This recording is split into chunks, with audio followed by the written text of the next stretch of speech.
Hello, everybody. Hi, everyone. Welcome to the Migrant Thought Podcast. This is our 14th one or 13th, depending on how we count it, because that one was a mini.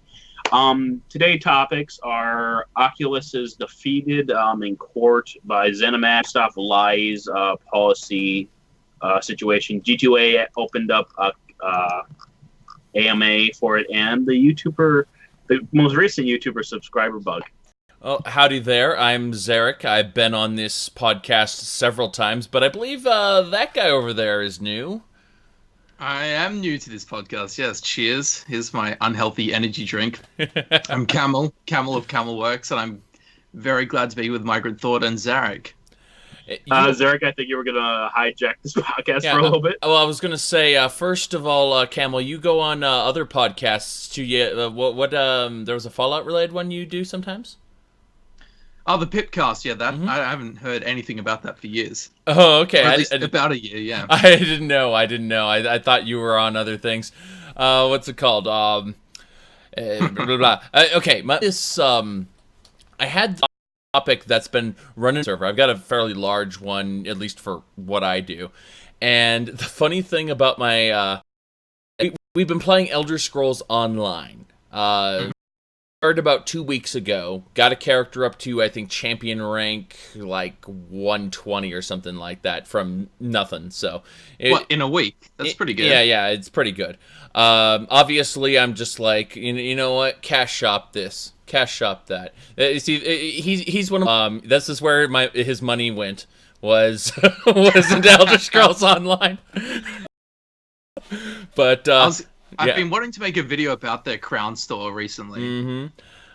I was looking at the housing. My wife and I the Wayrest home because it was pretty cheap. At the we looked at the Daggerfall Overlook. It's like $150. No, that's it's $110. That's 7,000 Australian. Yeah, oh my goodness!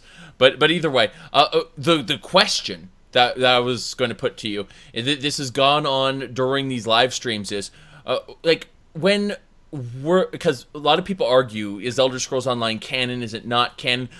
My answer here, but the question is, but between this, we had Warcraft 4. That was going to be, when Warcraft 4 comes out, we're just hoping WoW isn't canon, right? Yeah, okay. Where's Warcraft 4? Oh, wait, Blizzard found a endless money supply in World of Warcraft. The question is the Crown Store, do you think, if the Crown Store is successful enough, will it prevent an Elder Scrolls 6 from existing? I'm hoping that's true. I'm hoping that the chain of control, but they're sure Bethesda Softworks, and then their mutual owner ZeniMax Media doesn't go, well, we don't want anything competing with our Crown Shop money. I'm hoping that doesn't happen, but I just wanted to run that thought by you, and yeah. Yeah, I suppose it's possible, but I don't think it will happen. Yeah, I'm concerned about this because... Are you actually concerned? Yeah, well, I'm looking at the Crown, how successful their Atronach crates are. These are watch-style loot boxes that are real, and they are just... yeah. Did you do an unboxing? Yeah, well, kind of. The Crown, so I could buy crates and make a video on them. And it turned out to be so much of a rip-off. Dude. It'll just feel like whatever you do, don't buy the crates, pretty much. Yeah. EVE Online really gave me that sense of a world, an economy. Elder Scrolls Online has its own economy, which is rather interesting. But Online really gave me that sense of, you're paying real-life money for Plex, and then you're trading Plex for other things. I just don't know. The store feels like it's the world's biggest ripoff, but I'm willing to pay it. And if I'm willing to pay it, it means other people are willing to pay more than me. Mm-hmm. And that... Yeah, pretty much. Yeah, it might be a well of money.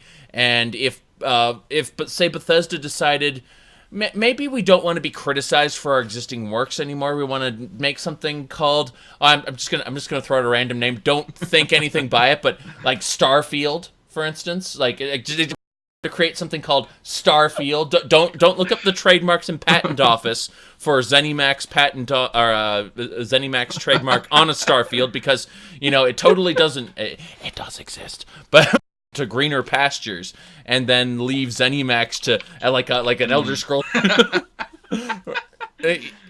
No, I don't. Yeah, I reckon Talos Doomsday. No. That the Talos Doomsday guy is actually the only piece of in-game lore that confirms that the Cyrodiil was, how Cyrodiil became from changed from a jungle to a just regular generic forest. Like that headed Talos that Michael Kirkbride wrote. Is it explained in that speech though? I know. For Red Legions, I love you. It is taken directly from Michael Kirkbride's out-of-game text, the many-headed Talos, and they put it in Skyrim because they wanted to legitimize. Then ZeniMax Online Studios like transcription error.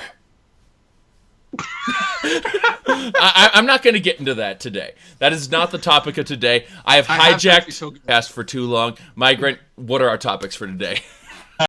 I've already read them off, but okay, you're smiling because I've been reading the comics while you guys are talking the helmet.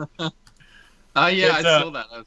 It's a Jay Garrett helmet I got. I'm going to a convention about 2 months, so I have a Flash costume. That is the alternate. Nope. Depending. For the TV show, yes, he's gold version, gold era Flash, like the first one, Justice Society from World War II. I have grown fond of the character because of the TV show. I also am a fan of Eobard Thawne, the TV show one, not the comics one. The comic one is an idiot. But I don't like the main show Flash because Barry Allen's kind of a moron. Yeah, I understand that. And I believe you've been doing that, haven't you, Zerk? Yes, I have. I think half or the beginning of the third season, something like that. And that's about it. So you have started with the third season? I think I saw like 2 episodes into it, and it was like there's this guy who alters time. Okay, so you've watched Flashpoint. Yeah. Have you seen the first or second season? Yes. Okay. So you know why I think Barry Allen's a moron then. Well, I think that the whole way it's written is like the Flash series.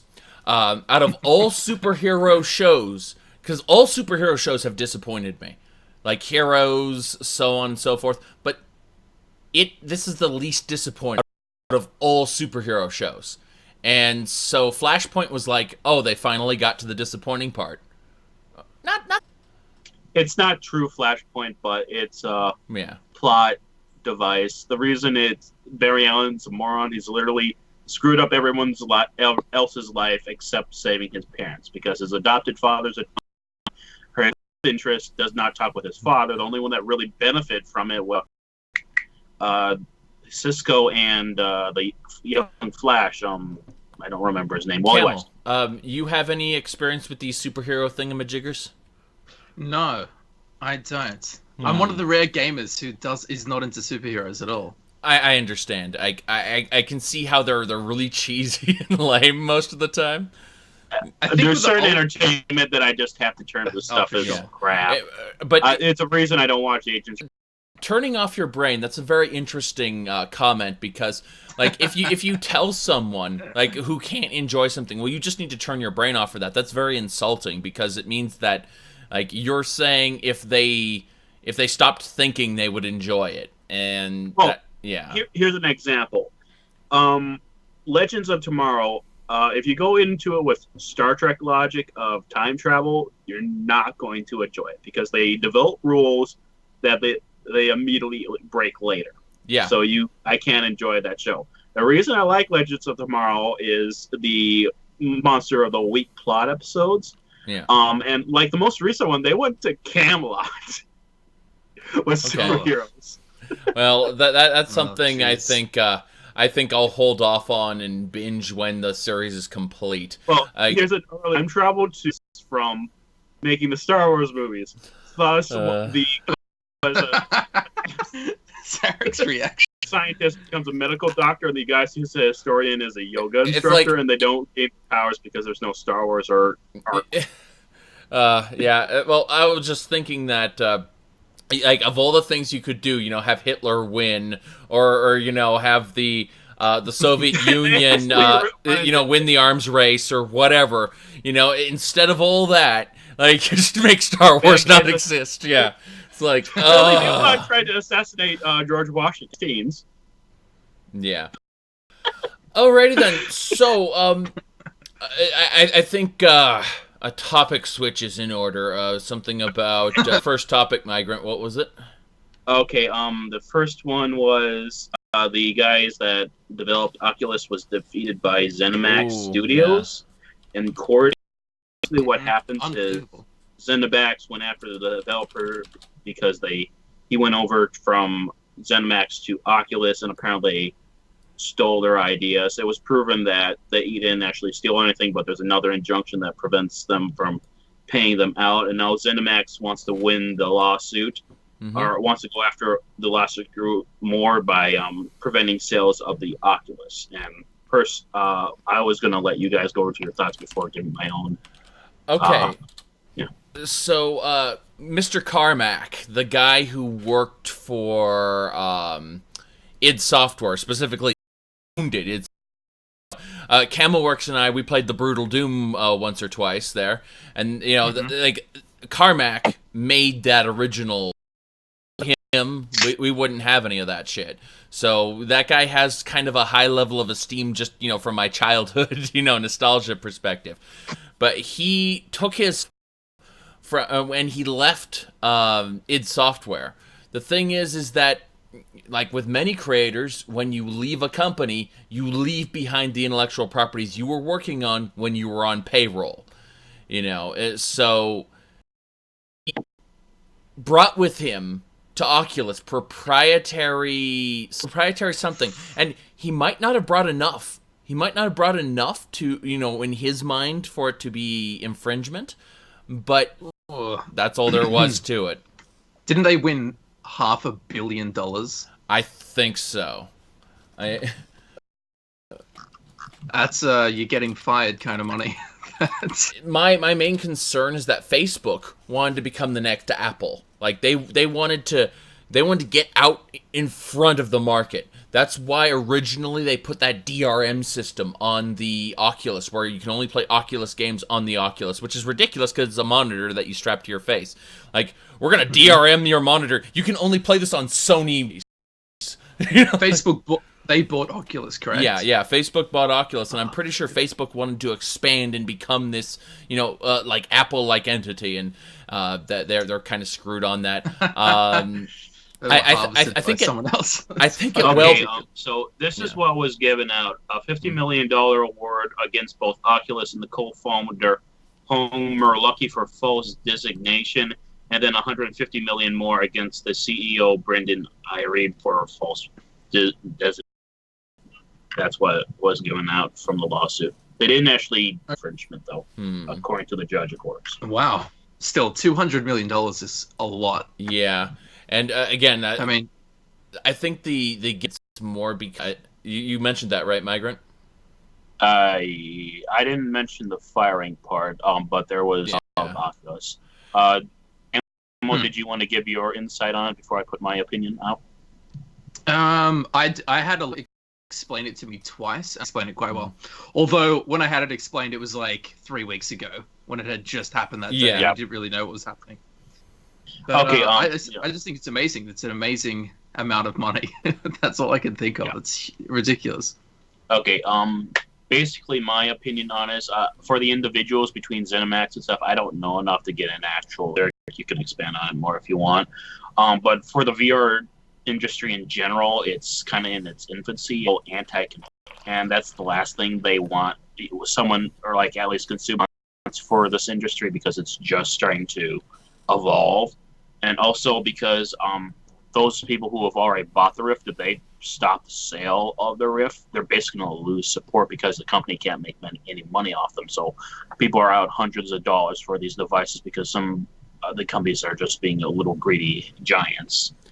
And how Facebook's privacy policies, that's why I never got an Oculus Rift. But because there's no, like, the only other one is PSVR and the Vive. Steam for Vive. Yeah, Vive. So if one of these headsets goes out, then that's one less competitor to keep these companies honest. Of course, there's Microsoft's weird one they announced at E3, but they haven't talked about Scorpio, is that what it's recently. called? No, this is Scorpio this is the Xbox. No, the Scorpio Oh, is it the is? Xbox. Okay, yeah. They had some headsets they talked about, but they talked about it recently. I swear, every time I see them doing something with a Scorpio, they have VR with it. Yeah. That's why I'm like, oh, it must be a VR thing.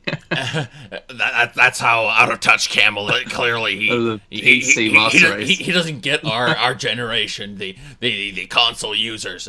I'm actually PC Master Race as well, but satirical use only. But aren't inferior for you, while they may be objectively inferior for me. Yeah. Okay, Oculus to market. They put their VR on sale first. They had more games first. And most Oculus games, most PSVR games, and most Vive games are all tech demos, masquerading as experiences. These experiences aren't real games. They don't have a failed kind of depth that we would attribute to a game. That's why Valve had a crap ton of new people and rededicated like game development. We want actual games on our Vive. And the moment they made that statement, they won a huge chunk of the VR market share. Now, there are people who are only going to use PSVR or only going to use the Xbox version of the VR. You know, that's our console users through and through, and they would never have a PC powerful enough. Like, my PC was by the community, thankfully. You know, people donated enough money that I was able to build my current rig. Exclusives are allowable because the headset is actually bound to the console, and from what I've heard, you can actually use the headset in a limited way on the Xbox and the PC too. Yeah, so, you can definitely use a little software to jury-rig it. But no, I was going to say there was one more thing. It was relating to general. It's just the Vive was first out to market, so I think the Vive won that round. And any hope Oculus had of coming back, ZeniMax. Did we ever cover DRL in on one of our podcasts? Doom. DRL. I don't recall. There's a game, and I'm just gonna type it in right now. DRL. Let's see here. It's a Doom. Drum Racing League. Yeah. Doctor Doom. What the hell? Doom. Let's see. ZeniMax. ZeniMax. Fan-made Doom roguelike. Okay. Talks about this Doom roguelike taken down by ZeniMax, and it was Doom RL. Let's see if there's a here we go. It's just called DRL now. They've removed the Doom name. But you see, what happened was they announced Hell, which was a Kickstarter. And the moment they announced this Kickstarter, ZeniMax threw a takedown, not on the Kickstarter itself. By the way, this thing is amazing.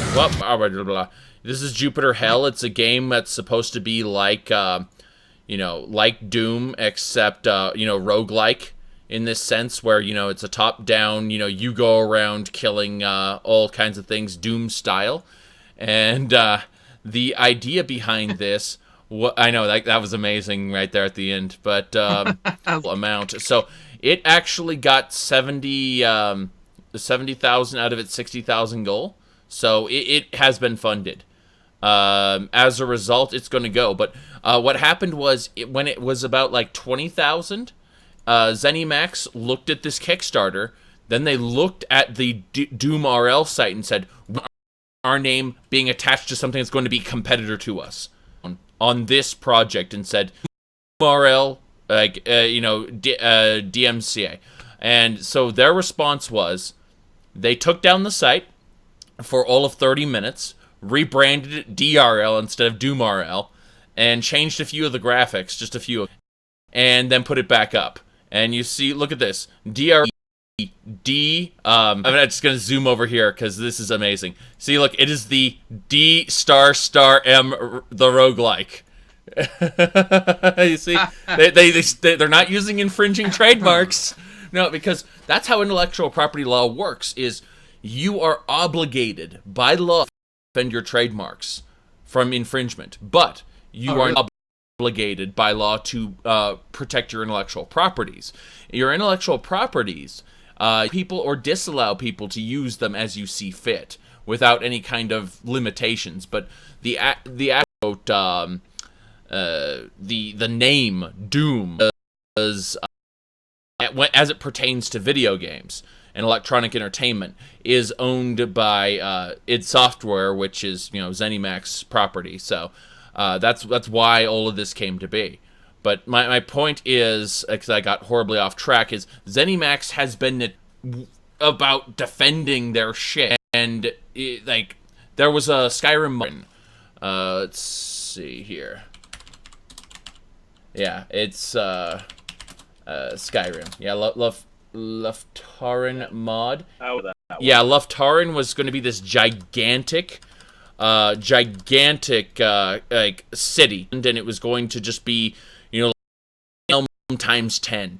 What happened? Has it stopped? He tried to make money by streaming the modding project. Yeah, and he didn't do it correctly. Basically, what he did is he put up a Patreon, and the Patreon was, for Luftarin. It wasn't for him.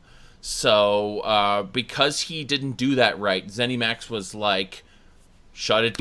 What ended up happening? It got taken down. So let's. Right. Okay. I've always wondered how things like Skyblivion and Skywind are allowed to be made. Skywind was closely monitored by ZeniMax specifically. So they weren't allowed to use any of the original assets. Migrant has his microphone too close to his thing there. Yeah. So they're allowed to keep going, because I spoke to Kyle recently, the guy kind of running Skyblivion. Skyblivion is no assets are being used. They're not going to be distributed. What's going to happen is you're going to have to port your Oblivion assets into Skyblivion yourself. They're going to give you a tool to do it. But they're not going to distribute any of those assets. It's very similar to what Tale of Two Wastelands does. Exactly. And assets from one game in a mod for another game. They've made that a big no-no as a part of their agreements. But let me show you this guy. He gets $400, plus a month on Patreon to make Frostfall, Campfire. And he's working on a new one called Last Seed. He's done Wearable Lanterns. He's done, all these mods that I really love, to play with in my game, and his reward tiers are pretty simple. As he builds up, this is the tracker.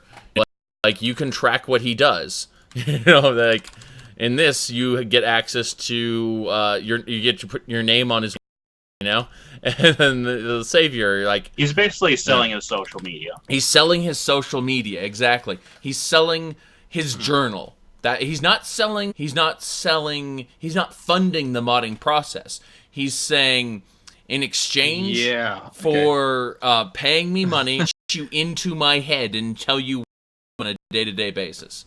Seems like super slippery way around getting in trouble. Copyright law in the United States is completely broken. Yeah, yes it is. But, what it really comes down to, Bethesda, what's to stop them from going, well, we don't want your stuff up, other than looking like massive hypocrites. But we've seen Nintendo doesn't care.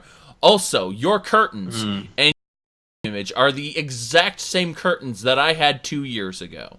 And that is just really? I'm like, maybe wait. They're yours. Nice. Yes. I bought them from a second-hand shop. It's to Australia. Exactly. Yeah, it's crazier stuff has happened. Oh shit. I read a story a few years ago where a guy lost his earring for his university in the bathroom in the toilet, and then when he came back for the anniversary or whatever, as a whatever it's called, he comes back to visit the school and he was washing his hands and he came out of the sink. What? Jesus. Same I thought thing, you he lost it in- said he lost his urine in the bathroom. No, It's like, earring. That's- Earring. It's a Yeah, that, words escape me. very slick. an urban legend to me, but It was on a legitimate newspaper, NPR, and the Interesting. Post Bulletin in my hometown. have you guys seen that Twitter post where it goes? It has Palpatine, and he's talking about how Anakin, like ignore these fake news sites. Anakin is a tremendous guy. I know him personally, and he's just absolutely tremendous. And then it goes, younglings. That's just fake news. There's a lot of relevance to our current political situation. Yes, but we're not going to talk about that. We're just going to talk about the memery surrounding it. I give zero shits about quote-unquote alternative facts in this discussion. I'm just going to talk about the memes related to them. That's fair enough. Yeah. So, yeah, back to the topic at hand. Chesko, like, he did this. But, like, what's to stop this down because I said something unflattering, which I tend to do more often than not. No, there is, it's fun. I'm not joking. It's actually fun. But yeah, I've done some things, and my What If Skyrim Was Good series pissed off a lot of people, which they look at the title and they flip their shit, but that's part of the plan. Yeah, a good understanding. Yeah. When I played with you, I was kind of not really enjoying myself. Well, I ended up just playing with the emotes in the game. Yeah, I was gonna say that. Yeah, when you hopped on, we were doing dolmen farms, which wouldn't be fun to you at all. I mean, there's some of the delves which are a lot of fun, and we remade our guild, Camel. We made it on the Daggerfall Covenant because we have to destroy everything. Daggerfall won the last Alliance War, by the way. Yeah. So I'm just like, yeah. One of the reasons I'm still a little sour about the game is I bought the complete edition, and I thought I'd get to play the Imperial race, and I still can't play the Imperial race even though I got the complete edition.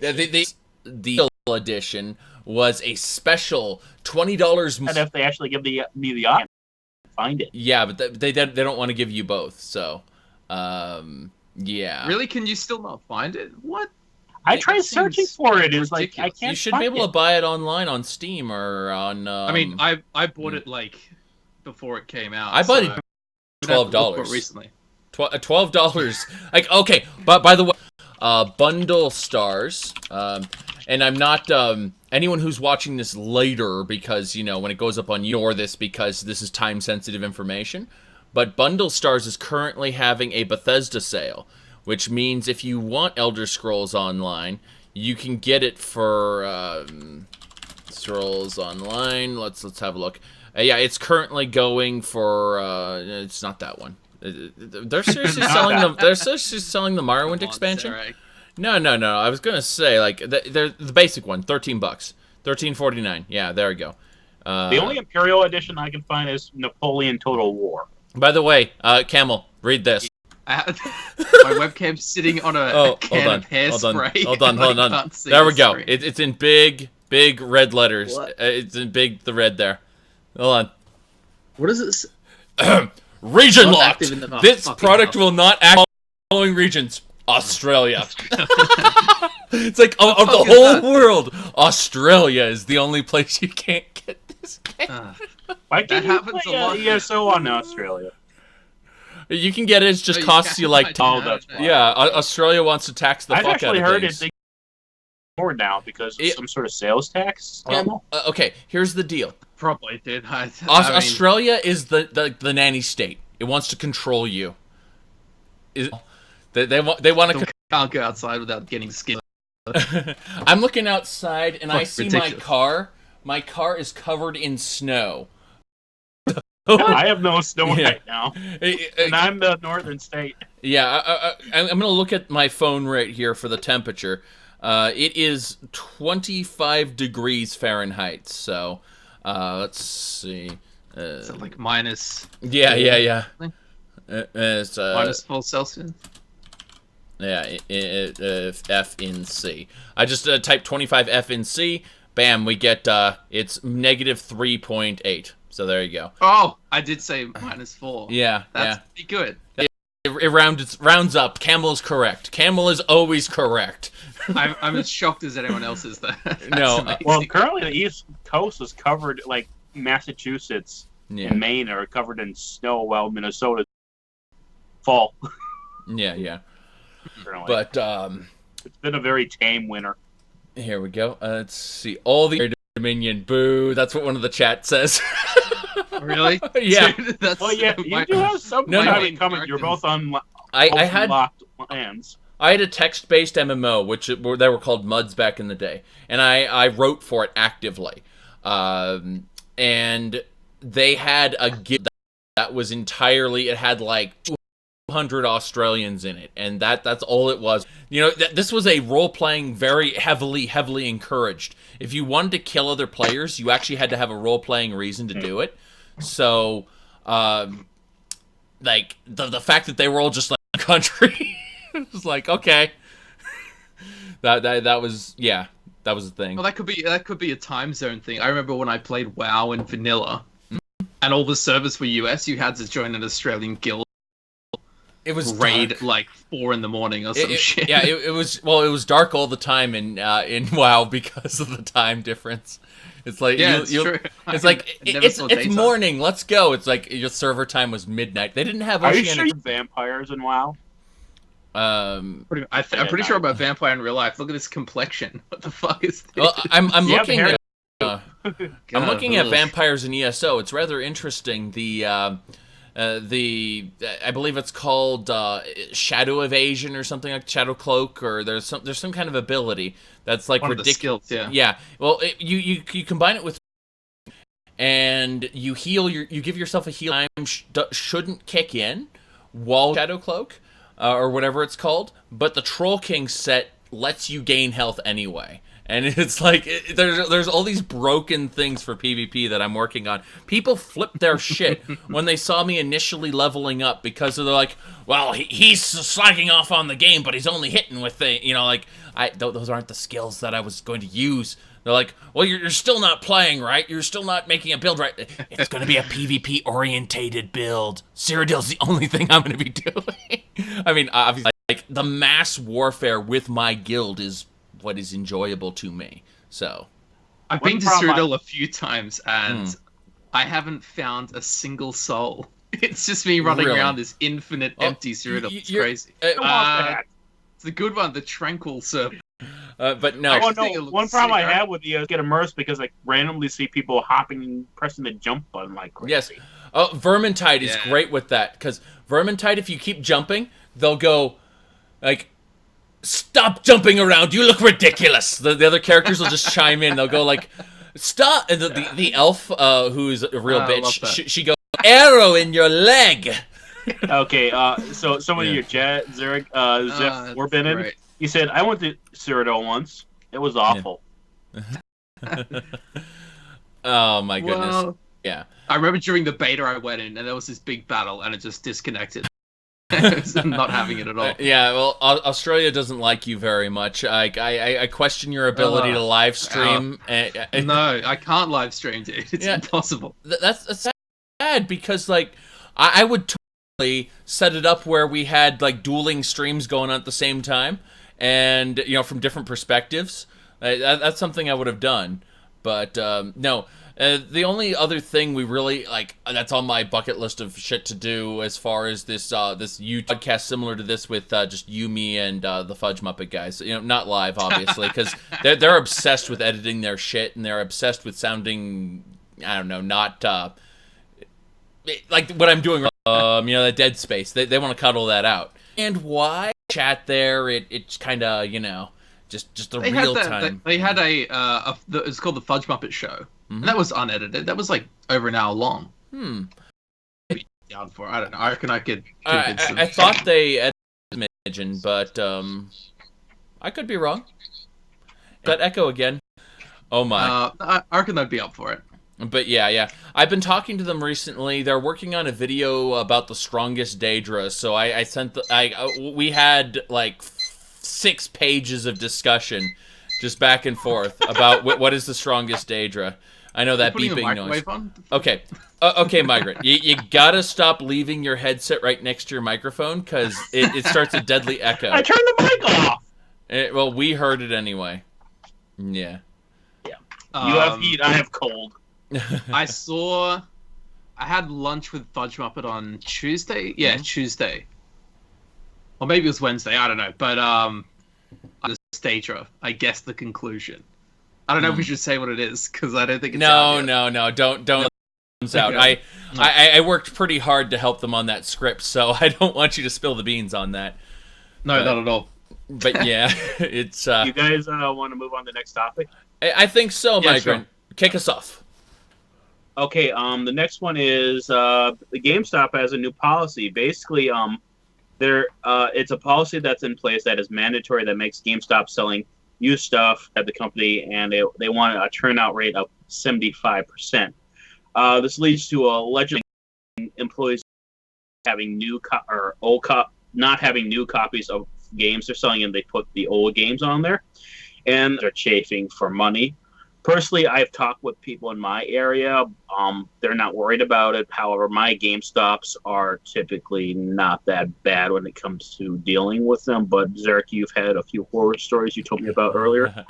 Yes, I know a former GameStop manager who he would go to work on Christmas alone, and he would man the store alone because he was the owner, the quote unquote owner. He manned the store alone. When everyone came in with their Christmas gift cards and shit and wanted to, get their Christmas games, he couldn't handle it. So what he did was he brought in some of his employees anyway, because corporate was controlling how their hours were working.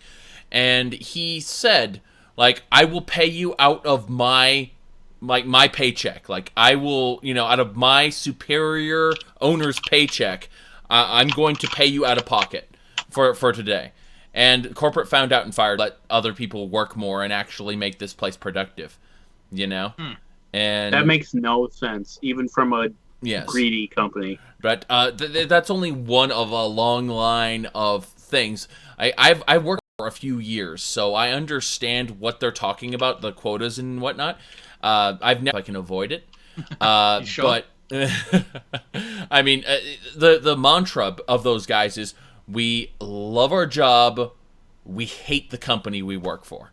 We love selling games, but the company makes us do bad things just out of necessity in order to keep our jobs. People, like when Migrant said they were, usually how it works is if they sold a brand new console, that counted as a debt against a quota that said you must have this many trade-ins and you must have this many used game sales.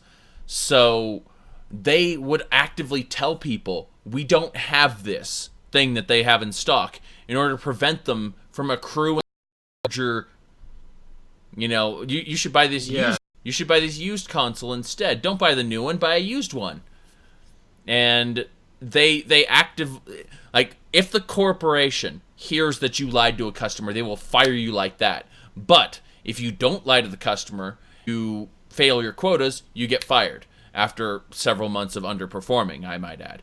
But areas that habitually cannot. I used to live in Lancaster, California for a brief period, and they go through them every 3 or 4 months. And the reason is because that area does not have the volume that they wanted. So they were looking for salespeople that could achieve those results. And it was the area that was to blame. It's rather interesting. And having worked in sales for a while, I can confirm, like, would work Best Buy or a Walmart, specifically, representing a product. And when I did that, I noticed that depending on which location they sent me to, because I was the flow guy for a while. Like whenever someone, when someone was sick, when someone got fired, I would come in and temporarily take their place because they knew I could achieve results in pretty much anywhere. The problem is that the level of work those results varied massively, and often required 12 hours a day, 6 days a week in order to properly achieve those results. And it's regardless of how much time I put into it. So it was, GameStop doesn't work quite that way. But what I'm saying is the fundamental principle of your location really matters. I prefer to support local companies. A lot of the stuff I've gotten behind me here, I've actually gotten from a decent to deal with. However, my local Best Buy is crap. Yeah. We back out of everything. I've only had like one good situation that was returning a computer that was $1,000 and getting a rebate. I got this little Proto Man bubble thingamajigger because I love Mega Man, and I'm gathering these little baubles because eventually I do want goodies. Well, I want one that goes to the ceiling, but yes. Oh, Camel, fun fact, my GameStop used to be called EB Games. Oh, really? Yeah. No, was it actually... It was literally EB Games. It got renamed about 6 years ago. Huh. Wait, was it part of the EB Games chain? Like the Australian thing? Yeah, and then really? GameStop bought it. Oh, there you go. Yeah, someone in the chat's asking... I didn't know you had EB Games over there. Someone in the chat's asking about Elder Scrolls Online. Yeah, it defaults to $30, but the Morrowind expansion is going to be roughly $50. And especially agree. This subscription is supposed to entitle you to all the DLC, but what they're doing is they're calling this the next chapter. And by calling it the next chapter, they are getting around that. You will not be able to buy it with crowns. You will not get access to it. Chapter, because... Like, expansion's a dirty word, they said thing. I can't believe I did, but I did. And in their live stream, they said expansion's a dirty word. And in their next chapter, they will be allowing you to purchase... You market it. Yeah. Swig, their deals with Trading Games is complete BS, however, because they've become kind of a toy game store hybrid. Because... I prefer to buy this stuff if I can get my hands on it right away instead of ordering it online. And it's typically like I just walk in there and window shop. And like if I see something I like, then I buy it. There were a bunch of shirts I found that were really cool recently that I bought. However, I did have to return them because the way they design your shirts, I realized, is not how I like. But they're still a pretty good company since they acquired. There's a comic. I'm gonna put the fucking cat up again. I closed that. Yeah. Stuff is complete dumb, but yeah, I enjoy the toy aspect of it. That's why I don't think I've ever bought or traded in like a secondhand game or console for that matter. To acquire, I traded in a bunch of PS2 and Wii games because I had no money at the time. I don't know. I could just see Zarek's trade in credit for Fallout 4 for the PS4. You know, the one that has the mods that you can only use in-game assets, not any actual assets. So like that's because of how Sony works with their you have to have a Sony developer's kit if you're in order to be allowed to put software on a PlayStation.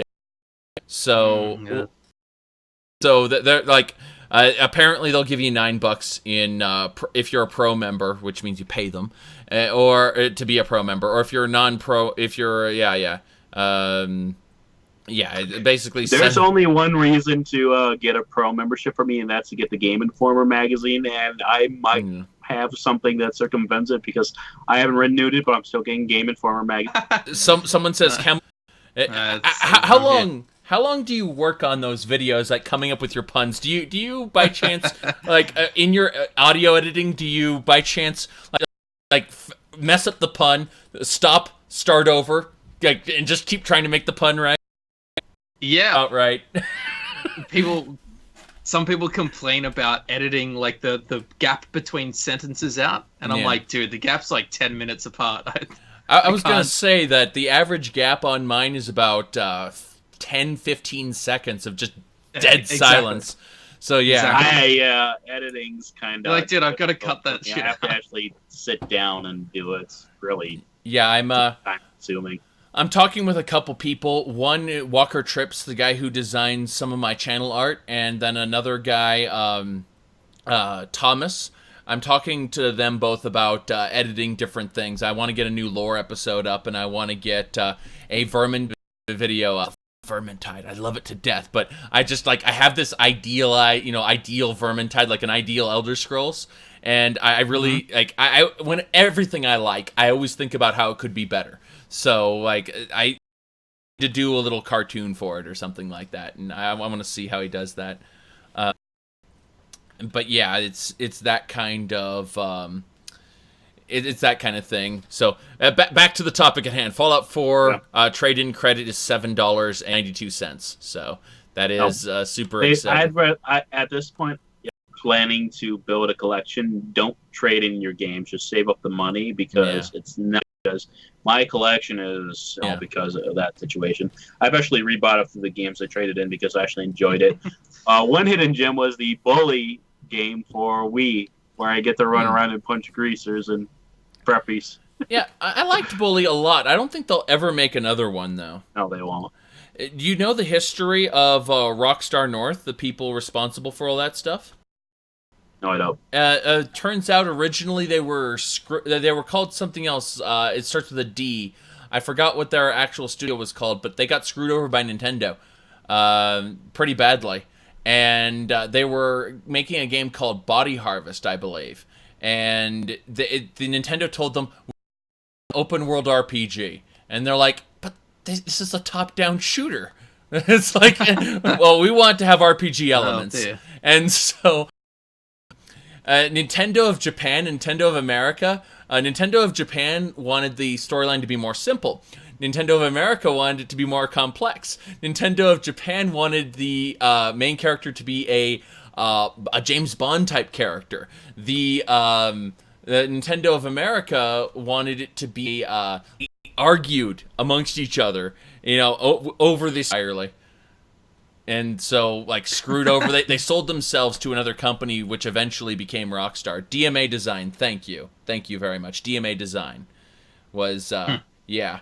But Bully is a game that I would definitely want to replay at some point, just because, I bought it on PC too, but I'd like... It isn't I Grand get to Theft play it Auto. in HD now. It's like LA Noire. It isn't Grand Theft Auto. It's a limited... Yeah. You don't go around... Do you believe... around doing missions for this prep school, and you gain factions, gaining the bully or the greaser's trust and the preppy's trust. You also get to run with the potato cannon, shoot a drunk Santa Claus. In a part of the school where you're not supposed to be, you have to hide in a dumpster or in a locker, or in stuff like teachers walk by, and it is very it's stealth oriented gameplay, but instead of shooting people to death with guns, you are actually bullying the bullies, more or less. You're getting revenge. You're an ugly fat kid, and so it's a nerd revenge. Yes, exactly. And the kid's not even a nerd. He's not even a nerd. He's just really? but he's the downtrodden, every underdog that we can associate with. If whatever. Anyway, we're going to step away from that. What was the next topic, Migrant? G2A opens, does an AMA, and the flood kept coming. G2A posted address the prevent the key issues. However, a Redditor went after them and showing how they kept arguing back and forth, and he kept arguing I can do this right now during this AMA. And instead of just stop answering his questions, they did something worse. They banned him, which means he was on course. And then people kept doing it, and the Redditor, or not, G2A tried to say, they can circumvent this because he was in such a good score. Yeah. Well, why do you have that explanation in the first place? They shouldn't be able to do it at all. Exactly. No, if you have a quote-unquote bad score, then you can do that. But no. Yeah, exactly. You sent it to me. The key. How do you know the key was never checked? And he showed it. He showed how the key was never checked. He even fake game like up on his profile. His fake game key was checked. And then it's like, how do you not know it was never checked? Be aware, we check your auction. Instantly available for sale. Oh, right. And like the actual company was getting like minus 21 points, and the poster was getting like 46 points. On their Reddit scale. So it's like the actual company's getting flamed by. They banned him. They more or less they outright bet because he hit too close to home. Admittedly, you can ban somebody for breaking the rules, and I understand and accept that, but after he exposed them for this, which I have a video on G2A, and I basically say, it's a hive of scum and villainy. They will go, they won't steal the key. They'll do the next best thing. They will steal a credit card number, and then they will buy a bunch of keys with that stolen credit card number, which effectively makes them stolen by the chain. But then they will sell those. And when the original credit card owner charge back, then the developer is hit with a chargeback fee. And I don't get that. Why is the developer hitting a chargeback fee? They have no way of knowing that that's a fraudulent card. The credit card company should be on the line. The credit card company gives a chargeback fee to whoever owned that transaction.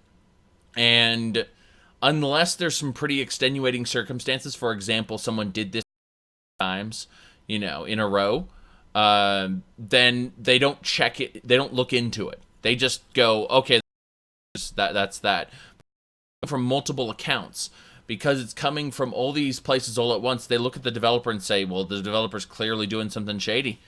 Credit card company doesn't investigate this kind of thing. They just go and say, oh, you didn't get your product or service, or this was done without your consent. Very well. We trust our valued customer. We'll charge it back. And the first one or two times, they are successful in doing that. Now, eventually, they get locked out. Well, guess what? They since the criminal, in this case, is moving from credit card to credit card, from account to account. The reality is that someone in the chat here is saying the people who defend G2A are ignorant. And a lot of it is willful ignorance. I had a guy, my ESO stream the other day, who was defending G2A, not because, but because he doesn't care, because he gets his games cheap, and he can afford them that way. He can't afford normal games the way they are, so he's like, well, I'm going to get them this way, or I'm going to pirate them. It's better to pirate them. Yeah, exactly. Honestly, if these keys are bought third hand, like this way, then pirating is better than G2A. Yeah, they don't advocate piracy, but on some level, I agree. I agree with you on a certain level. Yes, wasn't going to advocate piracy, but one of the developers actually said in the news feed that I got this from. Pirate the game. Don't do this, because I actually lose money, and the wrong people get money too. Yeah, exactly. Is that due to this chain, G2A is offense for stolen property, and they don't do it willingly, but they don't take any action to vet this, because vetting it isn't possible. This is absolute proof that G2A is shady. They offered to sell insurance in case this ever happens. Camel, have you had any I've had them email me trying to get me to partner up with them. But when they did that, that was when that whole, what was it, like 4-6 months ago? Yeah. The whole like G came out. Yeah. I was like, fuck that shit. No, and then I thoroughly avoided it. I can respect. I like people. Okay. People like MXR and Broduel and people like that who still, are partnered with G. I don't hold it against them. I really don't. Even if they weren't under a contract, like, I understand where you're coming from. I'm just like, I'm just, you're not going to promote that shit in my space. But I respect what you're doing because you have to keep your business going, which, let's face it, like as much as so. Mm-hmm. I respect that, but at the same time, I have my standards where shill. I'm deadly serious. Like, if you come to me and show me a product that will shill for it, provided you pay me, obviously. But because a G2A third-party partner tried to get me to sign up for that, and that's when I investigated it. And instead of responding to them, I posted the G2A because I'm like, holy fuck. You know, that is just not good. Yeah. I've experience with the website. I didn't even know what it was until that thing happened. Yeah. And yeah, I play so little games, and then at this point, the companies just send me the games. I have no need for G2A. Yes, it's true. It's like, I'll never have experience with it. But if you had to have a brand deal, like who would you want Camelworks to be, like the name associated with? What kind of product? What kind of service? Sorry, what are you holding? Oh, it's a flashlight. Sorry, holding up a product. Oh my! I use it to Oh repair my! Only ever take a deal like that or a sponsorship deal from something that I would advertise for free. Mm-hmm. Just because I actually so many emails. I'm like, nah, If like Loot Crate wanted, farm. No. But do you feel like you're trapping yourself? Do you at all? In terms of what? In terms of content? In terms of content, yeah. Maybe. I don't think so. Like, at the moment, it's what I want to do. I don't feel trapped by it. Like there are Minecraft YouTubers who like, there's no way after 8 years you still like this shit. Yeah. But no, dude. At the moment, I still love Elder Scrolls, and I still love. Oh my! It was just a very long Fallout 4 period there. L'Oreal Paris. Oh my! Like, yeah, just these glorious locks. Go with sriracha sauce. What are those bottles on the back, like behind you? There's some bottles there. I was gonna come. With a cologne. Okay, they aren't hairspray. One is air freshener, one's bug spray. Okay, yeah. I was gonna say you're not gonna spray any of that on. Like it's hairspray. This is how you look gorgeous, like me. Neglect, yes. Laziness. No, I had a very similar situation a few. Yes, dude. You can find it. Yeah, I saw the picture. You can find it. You can find it. Absolutely. I bring it up. I had long hair once. After about a year, I cut it off. No, this and the origin of my avatar are two things I leave for people to find on their own. That's what I do. Like, it's a process of self-discovery, but yeah. No, seriously. Lost one job due to a business going under. Wanted to apply to a new job. Thought about it for a moment before applying and said, you know what? Let's look a little more professional.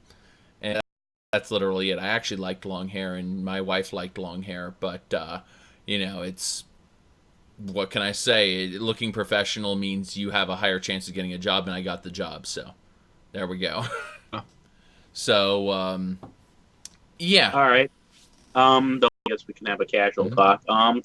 The most recent YouTuber subscriber bug. Basically, there was a visual one, and surprising thing out of all this, YouTube actually acknowledged there was an actual bug instead of calling millions of users liars with their invaluable cache of 100 accounts they checked. Yeah. Oh my god. No, I have to say that this bug was very interesting. When you subscribed and unsubscribed, it counts subscriptions in one positive subscription. So people were just able to spam click it and then reduce the account to negative numbers. It would display as 0 for the people, and then in the control panel, it would give you a negative output. But yeah, it was very interesting, and they fixed it pretty quickly. But here's the thing: the YouTube subscriber bug. Yeah, it's just a visual bug. The YouTube subscriber bug that people have, I can confirm because I was unsubscribed from a. Yeah, I know it happens, and it's not people accidentally clicking shit either. There's something screwy going on with this, and it's very, I know. People attribute like YouTube and screwy stuff to older things like, you know, demonetizing videos and whatnot. But videos have been demonetized for years, it turns out. It's just that they were like the advertising council decided this one, that one, that one, that one. These are all forbidden topics. And so we're going to unmonetize those videos a couple days after they go up or after we discover them. And so, you know, people flipped out when they saw this message saying your video is demonetized. They didn't know that like the controversial channels, the ones that did like, you know, like sexual pranks and all this, those are the ones that actually had, and they realized it was happening. And so they altered their content as a result. But yeah, it's hilarious, and I've had problems with monetization as well, specifically Nintendo. That's why you'll like in my Legend of Zelda video, you'll hear some Star Wars music going on in the background, Yeah.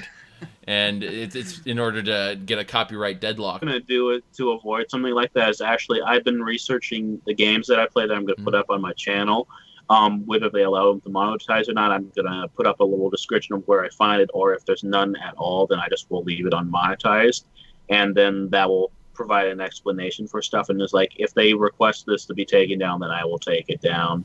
I'm basically playing it safe. I tried one game I recently played, Burial some review. The it doesn't allow it. Yeah. And I'm going to have that up with a little, like Song of Storms or something from Zelda. Yeah. Whatever, have it up there. The problem with you know, asking for forgiveness, which is ShoddyCast's what was ShoddyCast's mantra, permission. The problem with that is you have to be a managed partner for that, or if you are a managed partner with a network, then what will happen is any copyright problems will go to the legal department that network. And now keep in mind that before you want to just hop on, you know, a YouTube network and just like, yeah, keep in mind something. Like the average YouTube network, be it Machinima, be it Fullscreen, be it Maker, be it whatever, Tory in nature, they will try to get you at an unfavorable rate, usually somewhere in the vicinity of 60-40 or 70-30, and even if they aren't, they will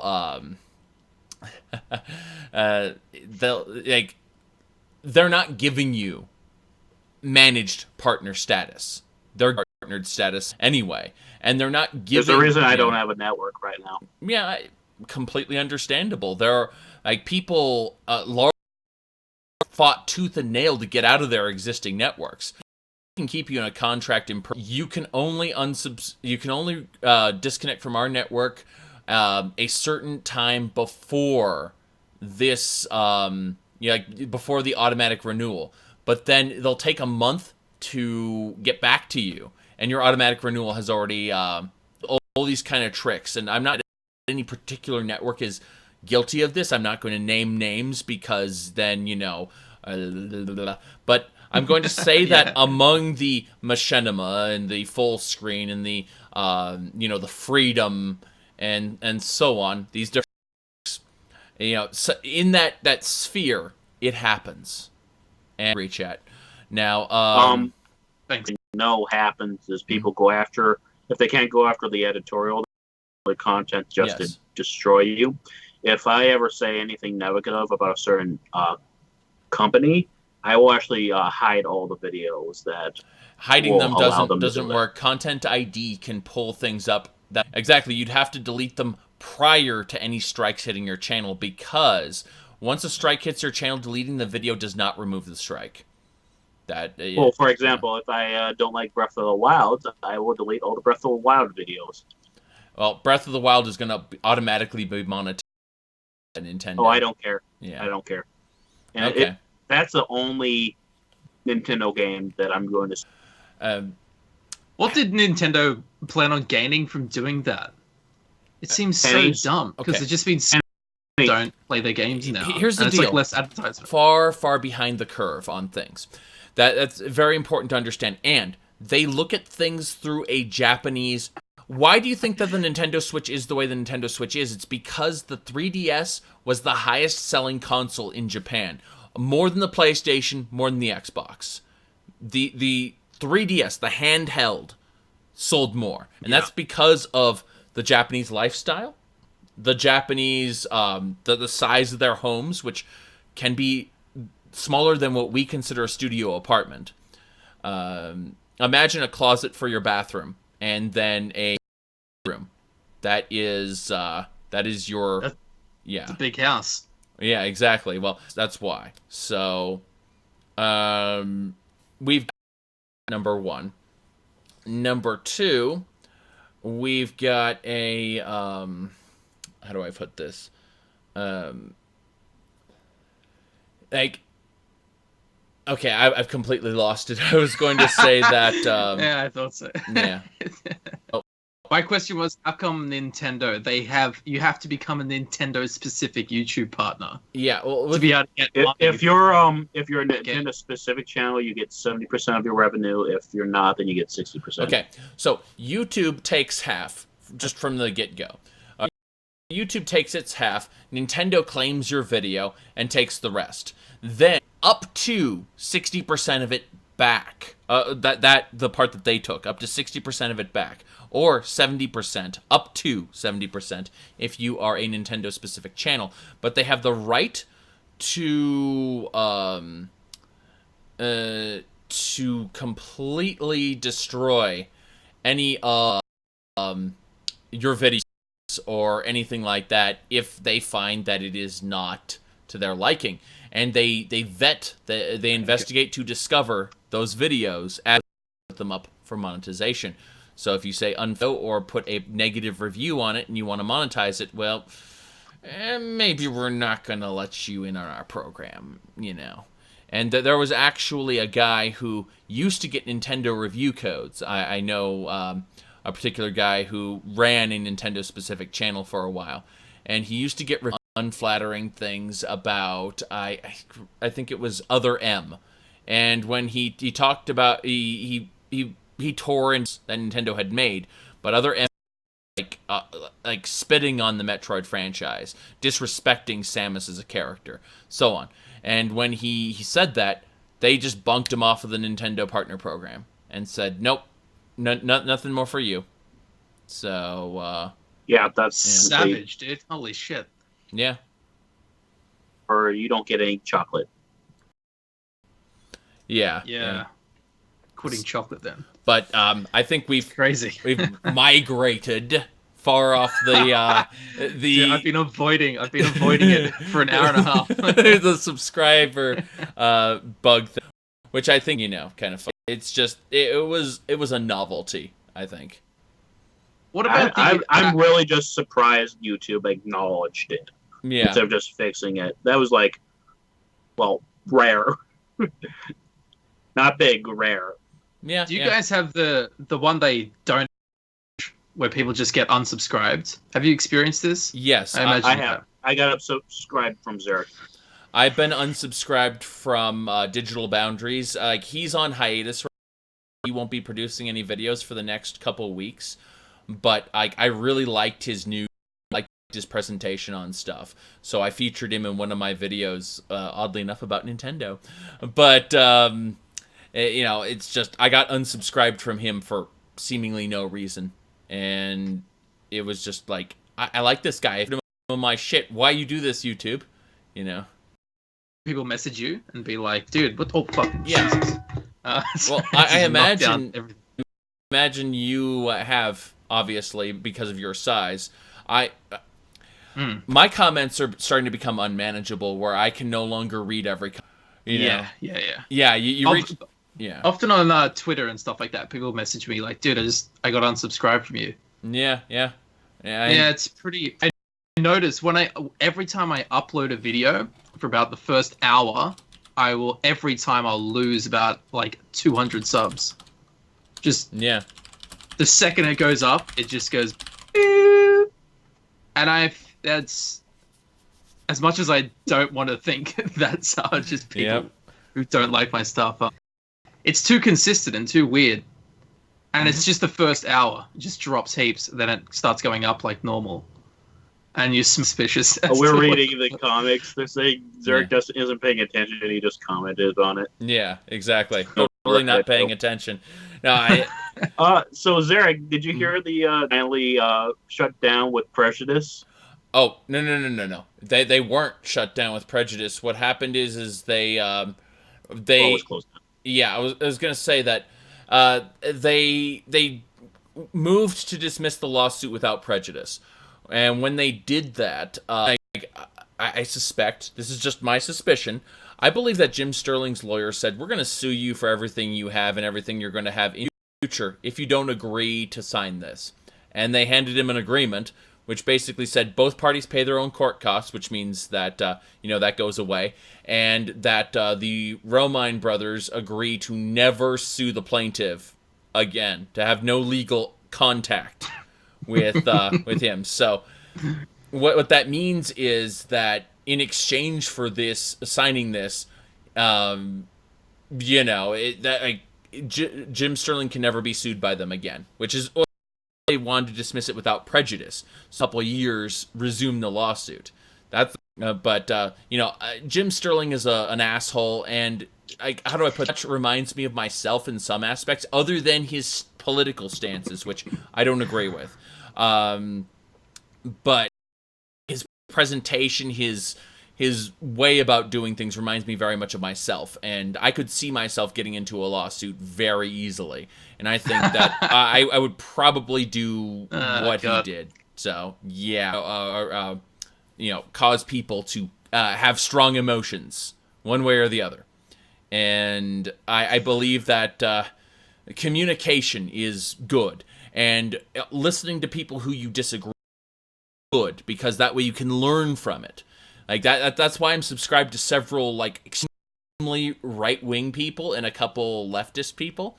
It's not because I agree with either of them. I consider myself a moderate at heart. I consider myself conservative on economic issues and liberal on certain social issues. But what my consideration of liberal is like closer to the middle. So, it's like, you're an extremist. I don't know what's wrong with you two, but I want to listen to what both you have to say, because I need to on a fundamental level what all the is about. And when someone yaps at me and lies to my face about the definition of this word, the definition of that word, I need to understand where they're coming. So, what I'm getting at with this is that if you are not on my side, you are the enemy. That is the way the extremists think on both sides. And I've had a real life friend who was pretty damn, I valued his friendship a lot. He attended my wedding and all of this. And he wants nothing more to do with me because I didn't vote the way he wanted me to vote. And really? That was just, oh my god. I talk about it all the time because it is, it's profound that politics can have that much of an effect on somebody when it doesn't impact my life. I have a priority queue in my life. Myself and my wife, family, my friends. Everything else is secondary.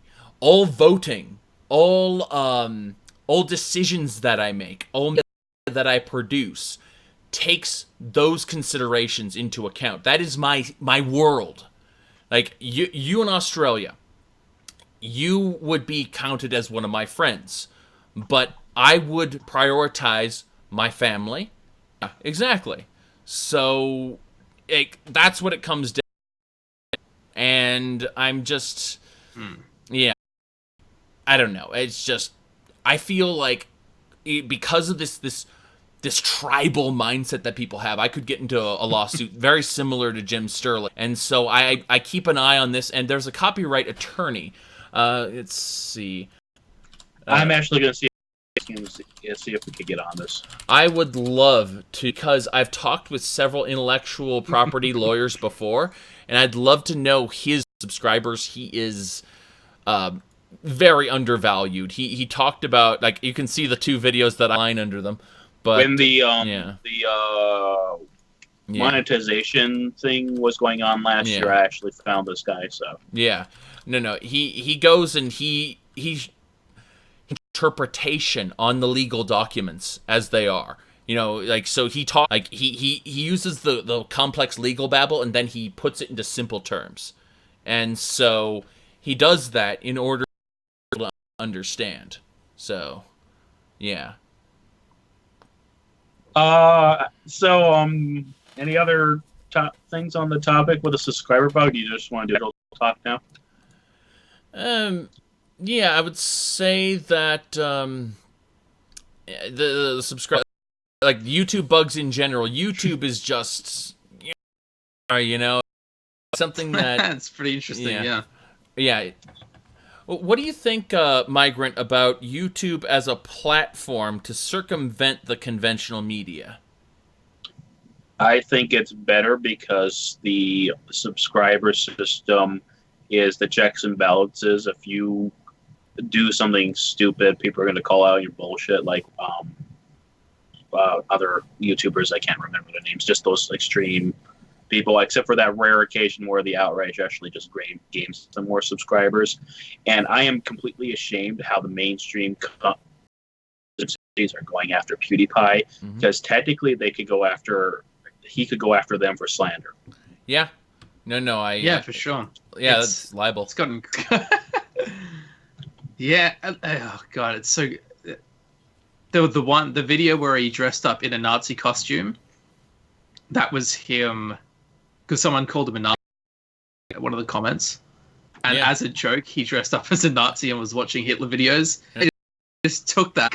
He's a Nazi. I loved where they did YouTube Heroes. And I did a video response to YouTube Heroes, and I thought it was, garbage. I had Shinji Ikari from Evangelion, crying like, but he put on a "Make America Great Again" hat and started watching Hitler videos whilst moderating comments on YouTube, on his other I'm a YouTube hero. I don't have to create content, but I certainly can moderate it, like I control things here. I'll be right back, sir. Absolutely. So let's see if it echoes again. Oh, there it is. Yes. Yep. I think you put it directly on his microphone. That's happening. But okay, yeah. I will let that know. Okay, so he can't. It doesn't. That's what it comes down to. Okay, so he's got a Metroid in the background. He's got something that looks like Star Wars. Let's see. He's got the Joker. What else? He's got a Kirby plush. And snowboards. So yeah, apparently. But yeah. So sorry, as far that as was the call I just had to as take. far as PewDiePie goes, I didn't really care for. Like, I thought he was the clown. He was for kids. And as he grew up, he was for teenager, or over the 6 years that he did it, he went from being for kids, for being for teenagers, for being for I hate to say it, but adults. When he stopped playing those indie games and he just started talking about what he wanted to talk about, I think that's when he made the transition. Specific things there, but yeah, I just feel like he was a non-entity to me until he stopped playing the indie games and started to just talk about what he wanted to talk about. And when it covered YouTuber topics, I felt he was relevant to me. Yeah, when he talks seriously, he seems like a really smart, genuine, good guy. Zarek's smirking again. Every time Zarek smirks, I don't really makes me nervous. PewDiePie because he's so large. Yes. I prefer smaller YouTubers. I was gonna say like hipster mode, there's always room for growth, amongst smaller YouTubers. Whereas PewDiePie does grow at an alarming rate, but it's crazy. But yeah, the mainstream media, quote unquote, it's really the old stream media. It's the cable television is dying. It's how many people have disconnected from television to watch Netflix, Hulu, and Amazon Prime. itself is a dying medium, and YouTube is replacing it, at least with the youth. You know. Yeah, for sure. I don't watch any. Zarek, you literally just named up all the streaming devices that are on this thing except for Crunchyroll. Yeah, I understand.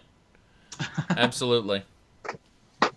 I am a little disappointed in the streaming apps on there. Yeah. But so did you hear there's going to be a Castlevania TV series? No. I've been waiting to drop that on you. Well, Castlevania's Shadow is all right, but it bastardizes the original canon. Let's look at what IGN has to say about this. All right, so it's the Castlevania announced a Netflix animated series. Animated, okay, animated. That make about that. I mean, just like we're I'm talking. Just looking at the Vampire Diaries. I'm having flashbacks to Uwe Boll's Dungeon Siege Tale in the Name of the King. Like, yeah, and the Dungeons and Dragons. If you ever have the opportunity, check out Nostalgia Critic's review on Dungeons and Dragons. He has this segment. Amazing. He has a segment where he goes underacting versus overacting, and you know that this guy is like relinquish the scepter to me. The lady responds by going, as Empress is how Eastmere shall be ruled from this day forward.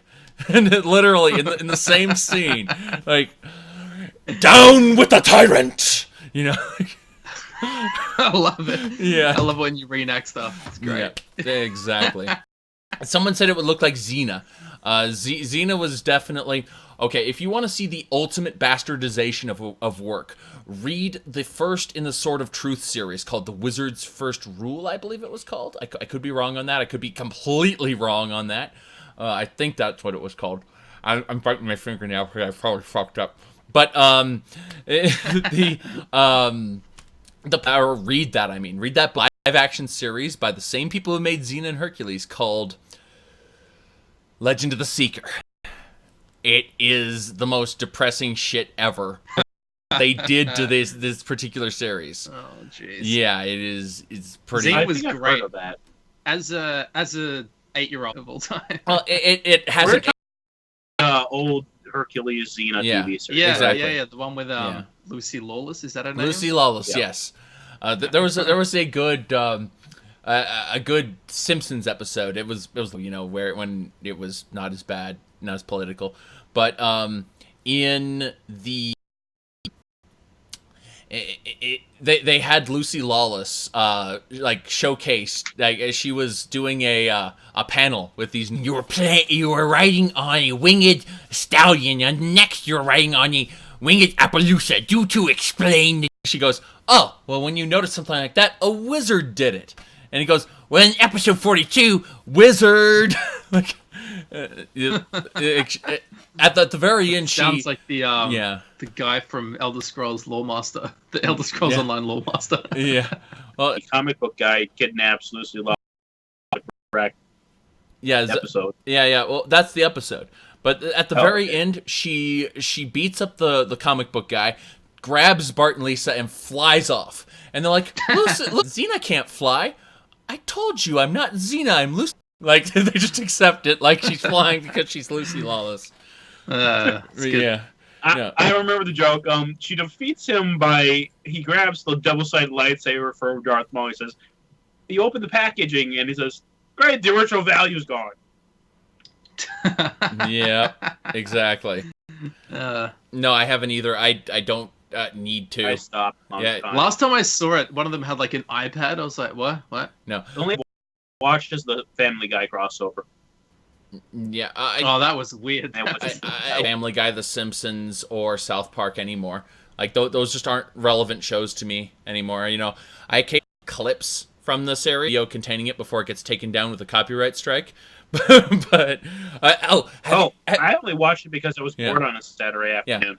Have you ever seen those YouTube videos where it says "no copyright intended" in the video description? You're like, all you're doing is I can name quite a few DC anime cartoon clips that I've seen. It says like "no copyright intended." That's not how copyright law works. You're acknowledging. What was I watching? I think That it's was listening to a actually one of the YouTube soundtrack. events where all the comedians were like making jokes because YouTube was actually enforcing the stuff now. Yeah, well, And people were using like that's the fence. yeah, it isn't, and No, it isn't. Fair, yeah, exactly. Using fair use. The thing is that fair use only applies to review and satire. That's all it applies to, and it's a legal defense. It's an affirmative defense. It doesn't actually protect your YouTube videos, and it doesn't protect you from getting sued. It protects you from the result of the lawsuit. And that's assuming that you used the minimum amount of the original material across. Like, if they could prove that you could have used less, fully just included, like, the whole game, well, that's not fair use, you know? That's... Oh, yeah, for sure. So, what it comes down to, companies... How do I put this? They are clamping down on copyright infringement. Like Bethesda, for instance. They are just thinking about it. They're like, we support our fans while secretly waiting to hit that DMCA takedown button on specific things like Doom. What was it? Zurich, here, I'll bring up the permission page for Bethesda. Yeah. I sent it to you a while ago. Oh, okay. But, what was it? Like, you've triggered my trap card! That's what it was, like Yu-Gi-Oh! Pretty much. Didn't get that reference. Yeah, you've triggered my trap card! Like, DMCA, takedown strike! Oh, yeah, it did. I did a review recently on Yu-Gi-Oh! The original series, not the Duel Monsters, but the original ones on my YouTube channel. It's Bethesda's site is asking me to put in my birthday twice. Yes, it is. Let's see. You're the only one that does it, and I'm just gonna basically say I'm born in 1911. Nice. Let's see here. Okay. That's the one, the Yu-Gi-Oh! Die in a Shadow game, quote unquote. Here it is. Like, just like killed that guy with zombies. I did a little review on it. Just you can see two of me there, but I didn't know that existed. Yeah, it's the original when it's season 0. Yeah. They call it. The fans of the new series call it season 0, pretty much. Was this like the only guy who's ever survived a Shadow game? Games were for people like the doors of darkness have been opened. He goes like, and then he like, oh my god, what is all that noise, Matt? Trying to find some Yu-Gi-Oh! Holy crap! I was trying to find the one scene where, here we go. The Ace of Diamonds. Victory is mine. Watch this guy. He chomp. He fucking dies just right there. Like it's and they. Is it in Japanese? Yeah, it's in Japanese, but the series just didn't work. Like it just, like it wasn't popular, but the card game was. Wait, what happened with the Ace of Diamonds? What was that? Well, what happened is this guy was he's got the manga there, but I was gonna say is the Ace of Diamonds. They were playing. This guy was going to beat up. Said, let's play a game, and like the guy, they were suddenly standing on top of a building, and there's like these cards, like you gotta go, like you gotta match these cards. It's like when you get the highest score, you win. Like if the other, as one guy ascends, the other guy goes down. Like it's a really weird game that they were playing, but it was a shadow game. So at the very end, yeah, exactly. It's like they're shadow games, so they're for people's souls. It's and he fucks with people's minds. Like after the shadow game ends, the person's like on the ground crying, "Mommy, mommy," like and shit like that. As he's just like pathetic. Wow. Yeah, it's. Oh, Zarek, by the way, I sent you a link on Twitter for Bethesda's permission site. Bethesda's permission site. Read the dialogue at the end. We're giving you permission, but we're not. Yeah, pretty much. Let's see. Video policy. We're gonna have the birthday twice. Yay! Literally the only site that does that. I am born in 1900. Okay. Literally stops no one. With a got weird. Hold on. You're gonna have to do. Yeah, I got in. I got in. Why, and then, why do they want everyone's birthday? I was just thinking Fun of... fact: the international version actually lets you to go in without doing Yeah. it. Yep. Okay, sir. Yeah, this right there. That describes everything right there. That picture right there. Yeah. Let's see here. Go all the way down. To Okay, the bottom. posting link content illegally. Let's see, beta content, videos that feature wildly content, aka like sex. I wonder who's ever posted about sex mods. Oh wait, me. Let's see what else. Any video you need to be removed, to be honest, because people come up with stuff hasn't even occurred to us yet. Yes, exactly. So basically, we reserve the right to do it, even though you can monetize in the meantime. But here's the thing. Look. But no. Include, but are not limited to. This clause right here, they could have... They didn't even have to put this here. Like, they could have just scratched that out, and with this proviso right there, they would have been in the clear. So, like, yeah, standard blanket permission, but not like at any point in time they could just say, nah, we don't want any of this, and that's very unfortunate and very scary. Remember, this is I could have sworn. Yeah, that's what I'm talking about right here. This is what I actually mean, right here. Yes, right there. Bam. You see. The website, everything is ZeniMax. They're quote-unquote Zeni corporate structure of it. You start to understand where Bethesda Softworks, the people,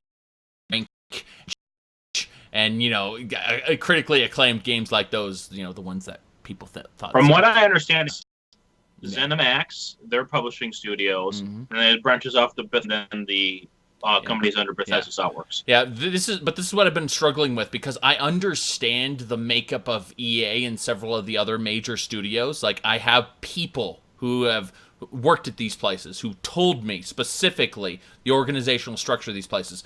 ZeniMax and Bethesda are somewhat a mystery to me. So when I explain these work, I'm explaining through the lens of how a normal studio works, and people go, well, CD Projekt Red doesn't work that way. Damn right, because they're not even based in the United States at all. They states pretty much, except like a little office.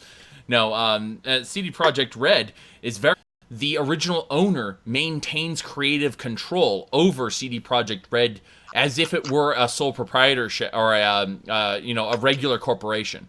Like, really? Yeah. Holy shit. In other words, the investors don't, like, the investors have a right to, get paid out for their stocks and everything, but they don't have the right to control the company, even though they can, by stock laws, govern this particular subtype of company, which is CD Projekt Red.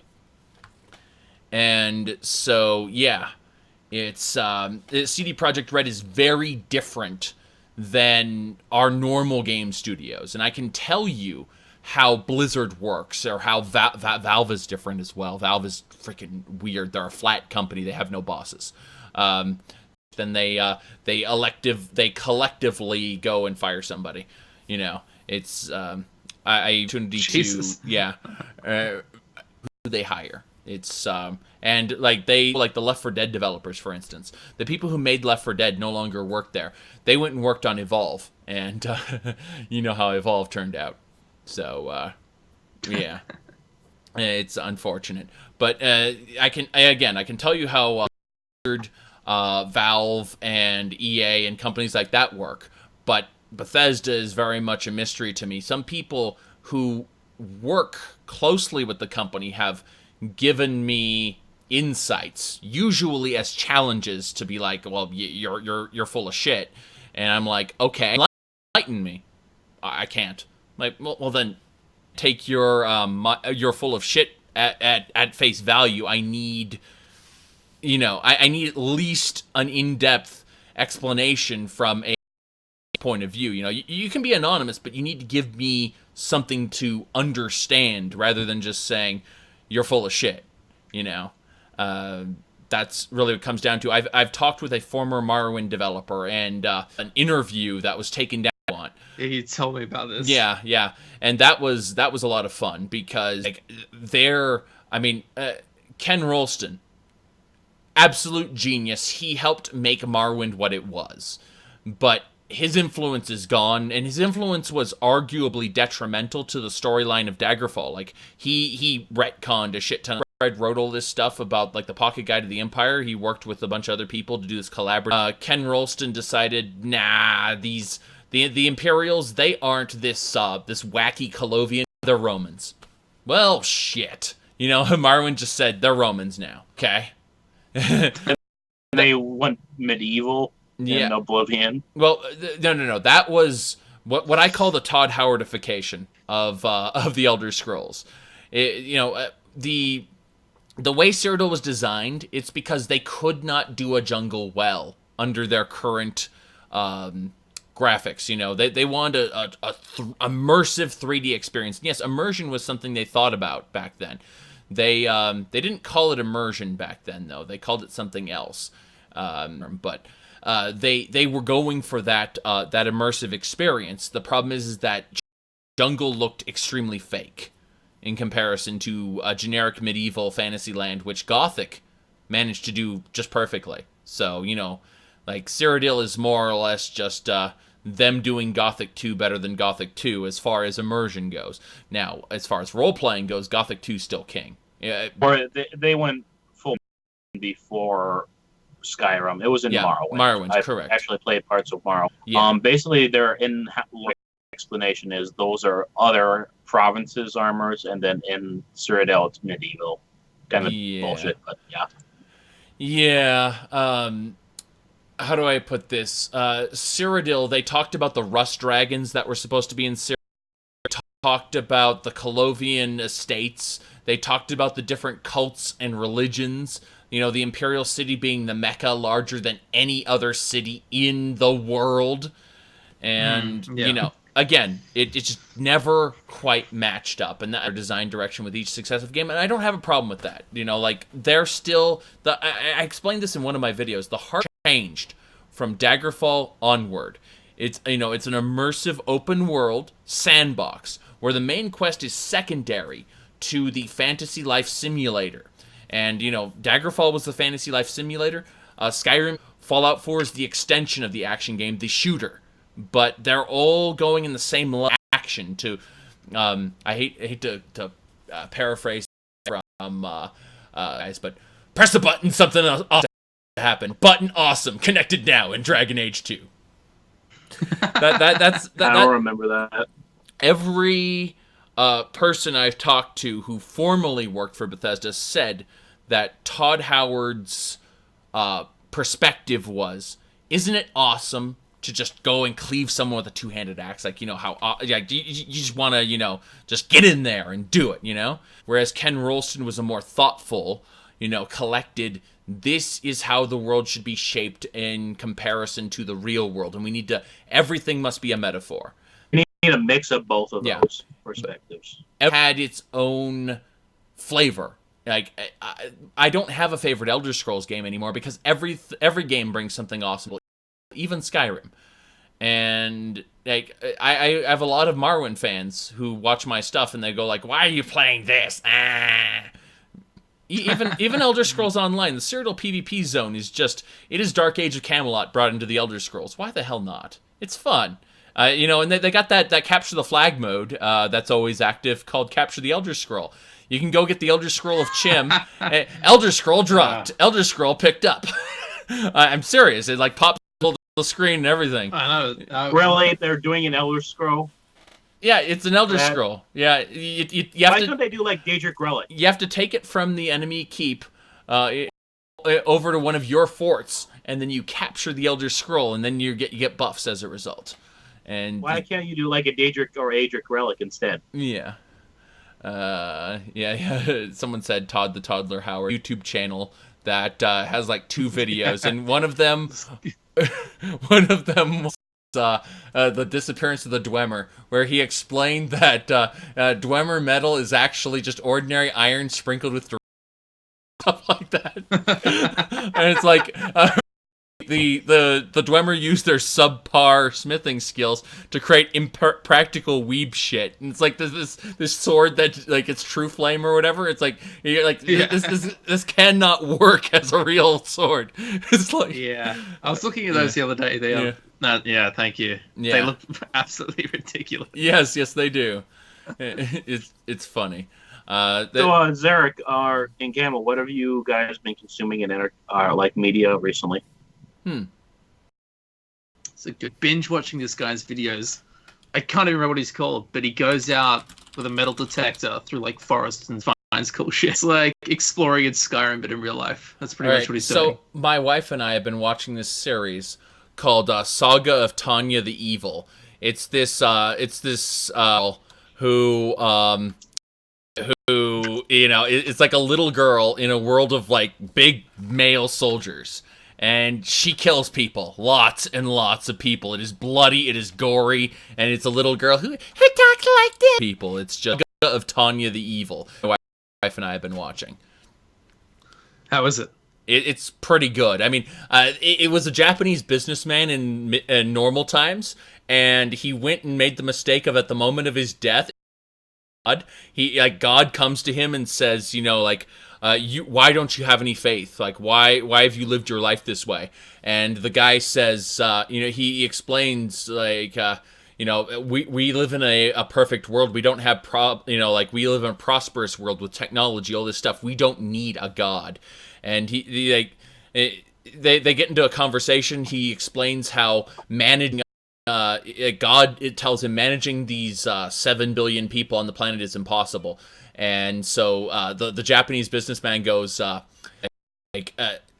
being overworked is a sign of being a fake to God. and so, he insults God over and over, and basically, using business logic, and says, I don't even believe you're God. I'm going to call you Being X. And that was like the version of World War I, a mixture of World War I, World War II, Germany, where it's like these are worse than the Germans, but they aren't as bad as the Nazis. They're the original German army, but they aren't as bad as the Nazis, and it's an alternate history that's supposed to be World War I. So it's pretty hilarious. All right, someone mentioned waifu. You tell people about this hilarity that. All right, so don't worry about it. You won't get flagged for this. But the gate box is it is a little thing where he talks to the anime girl, and the anime girl sends him text messages throughout the day. Like come home early and shit, and then as he's coming home, she is scheduled to do things like turn on the lights and shit for him, and she turns on the lights and shit for him, and because it's Alexa. What they've done is they've combined Alexa, all of Alexa's functionality with that of an anime girl waifu type thing. This picture is it's a Bethesda blog. I did not see that. Yeah, but what's that from? But yeah, it's real. It is real. But, I love the top of the video policy page. Yeah, exactly. Oh God, what's that from? The Consequence. I'm thinking it's a DLC. The Evil Within. It's probably a DLC for the the Consequence is probably a DLC for the Evil Within. Holy fuck! Nobody played the Evil Within. They wanted people to, but they never did. So Is it so worse than Brink? I don't know. I liked Brink personally, but I know why it scored so low. I know why people hated it, and I know why it failed. They built it up to be. No Man's Lie is just amazing. I believe Jurassic Park, No Man's Sky, I believe, would be the. This is a great video. If you look for it, it's Jurassic Park parody, and it's literally footage from it. And this is the release gameplay. But it's like that. Yeah, this is the trailer for E3. It's like it's playing "Welcome to Jurassic Park," and then it immediately cuts to this and starts playing a harmonica. Like this is actual gameplay from No Man's Sky. It's so bad. Yes, it is. Oddly enough, No Man's Sky is actually, to me, playable with about 6 mods from the Nexus, which change the way your ship handles, and then like adds travelable like autopilot map markers to things that where the map markers are supposed to disappear. It re-adds them, and then finally it slow down your resource depletion. So it's like just a list of mods that's required to make the game work right. It's or at least be something that I would play. It's hilarious. You ever played Starbound? No. Wait, I just sent you a picture on Twitter. Okay. We have a gaming chain, or it's like a hi-fi store called JB Hunt on the No Man's Sky sales. On the Oh on the my. Yes. Can you Yeah. see?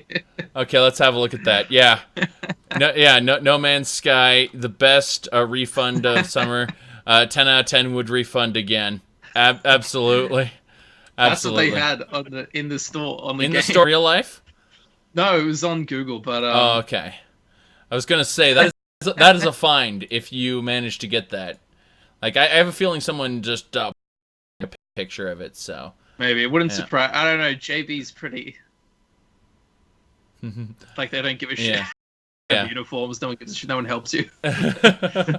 That's funny. That's Any funny. game has been playing recently or want to play? Ooh. I Okay. want to get what is it? Horizon Dawn.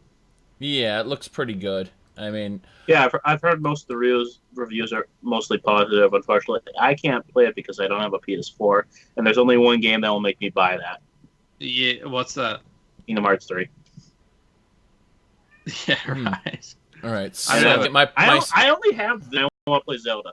my Steam profile has 144 games, thanks to humble bundles and things like that. So knowing that, yeah, you see the games list right there, 744.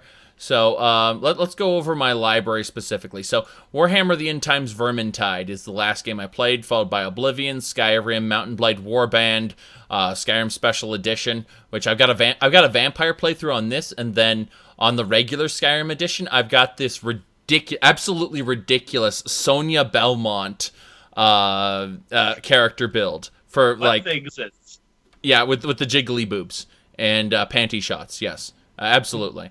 But with this, I'm playing a mix on the special edition. I'm playing a mix of Sacrosanct and Better Vampires using a compatibility patch. It's amazing.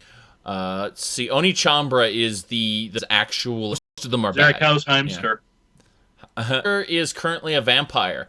If you look for a highlight channel, you can find a video with Heimesker where he goes and bites people to fight the vampire menace. Dude. And Heimesker just goes and bites him on the neck. I showed my friend that the other day. Yeah, exactly. Just Right. games, mainly because I mod them until they break.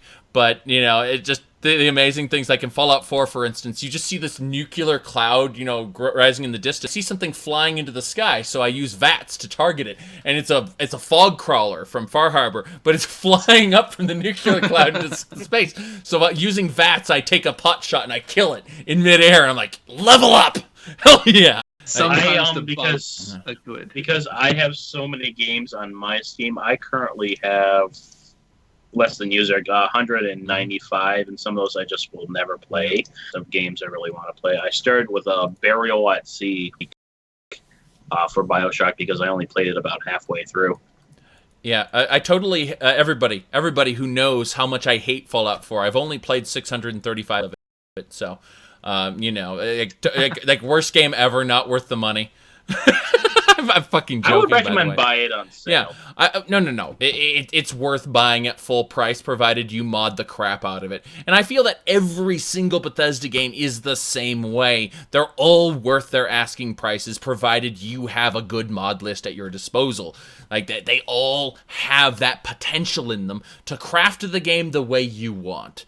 And so, oh, you don't like this? fine. Add a little more of that. Fallout 4, on the other hand, will never be the RPG experience like Fallout 3 and New Vegas fans want it to be. Ever.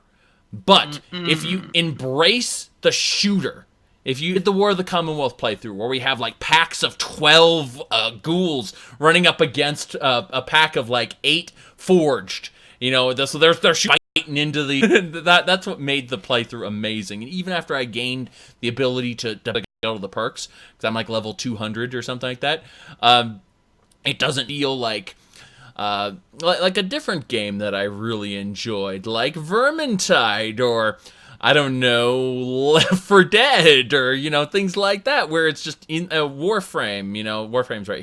But the point is, endless hordes of enemies. That really actually applies well to the wasteland, the foreboding feeling. So, maybe that's not for you. Maybe you want to play, Fallout 3. I would recommend getting Fallout 3. I've only played 32 hours of the Steam edition, by the way. Only 32 hours of the Steam edition, mainly because I was like, Tale of Two Wastelands. You said it, Migrant. Fallout New Vegas, here it is. 220 hours of New Vegas on Steam specifically, because, these were all pre-Steam things. But this is what I played Tale of Two Wastelands with, where I took Fallout 3's game data, put it into New Vegas, and I'm playing from Vault 101 through to finishing Fallout 3. Then you go to a train station, you take it to Vegas. It says X number of years later, and it does a little cutscene, and then all of a sudden you're the courier and you've been shot, but you still have all your gear and shit from Fallout 3 and all your perks and your character. And so you pick up your Fallout 3 character where you left Vegas, and then you get a better game because New Vegas has all the extra RPG story that Fallout 3 didn't have. I like Tale of Two Wastelands because Fallout 3 gets its survival elements. Yeah, Fallout 3 gets the hardcore mode survival elements. And I currently have 1,540 hours, so I would say about Fallout 3. Yeah, but Jesus, that's so long. To be honest, Fallout New Vegas was one of my first PC games. So let me go ahead and show you this. Okay, I'm gonna read 2,654 hours of Skyrim, the regular edition. Yeah. Mine's when I posted 460. So when I posted what if Skyrim was good, people flipped their shit. Like, why do you hate this game so much? Like, I hate it. Like, no, I hate things about it, but I like the overall game, which is the one I played the most. And then Morrowind, which is I played less game, and that's because Daggerfall was something that I enjoyed the hell out of because it was a fantasy life simulator. I was able, I just got lost in the world of Tamriel because the world of Tamriel is the size of Great Britain. Literally. Arena when it was current as well, and Arena is something that I put away after a couple hours. I was like, no, I didn't like Arena. Oh, really?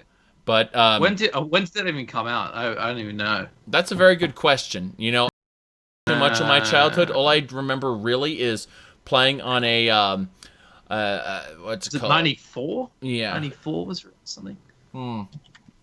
Let's see. I was an amoeba then. Nice. Let's see here. 1994. How about that? Yeah, I'm looking at. Okay. All right. So I was my first computer was built in 1989, according to this. So it's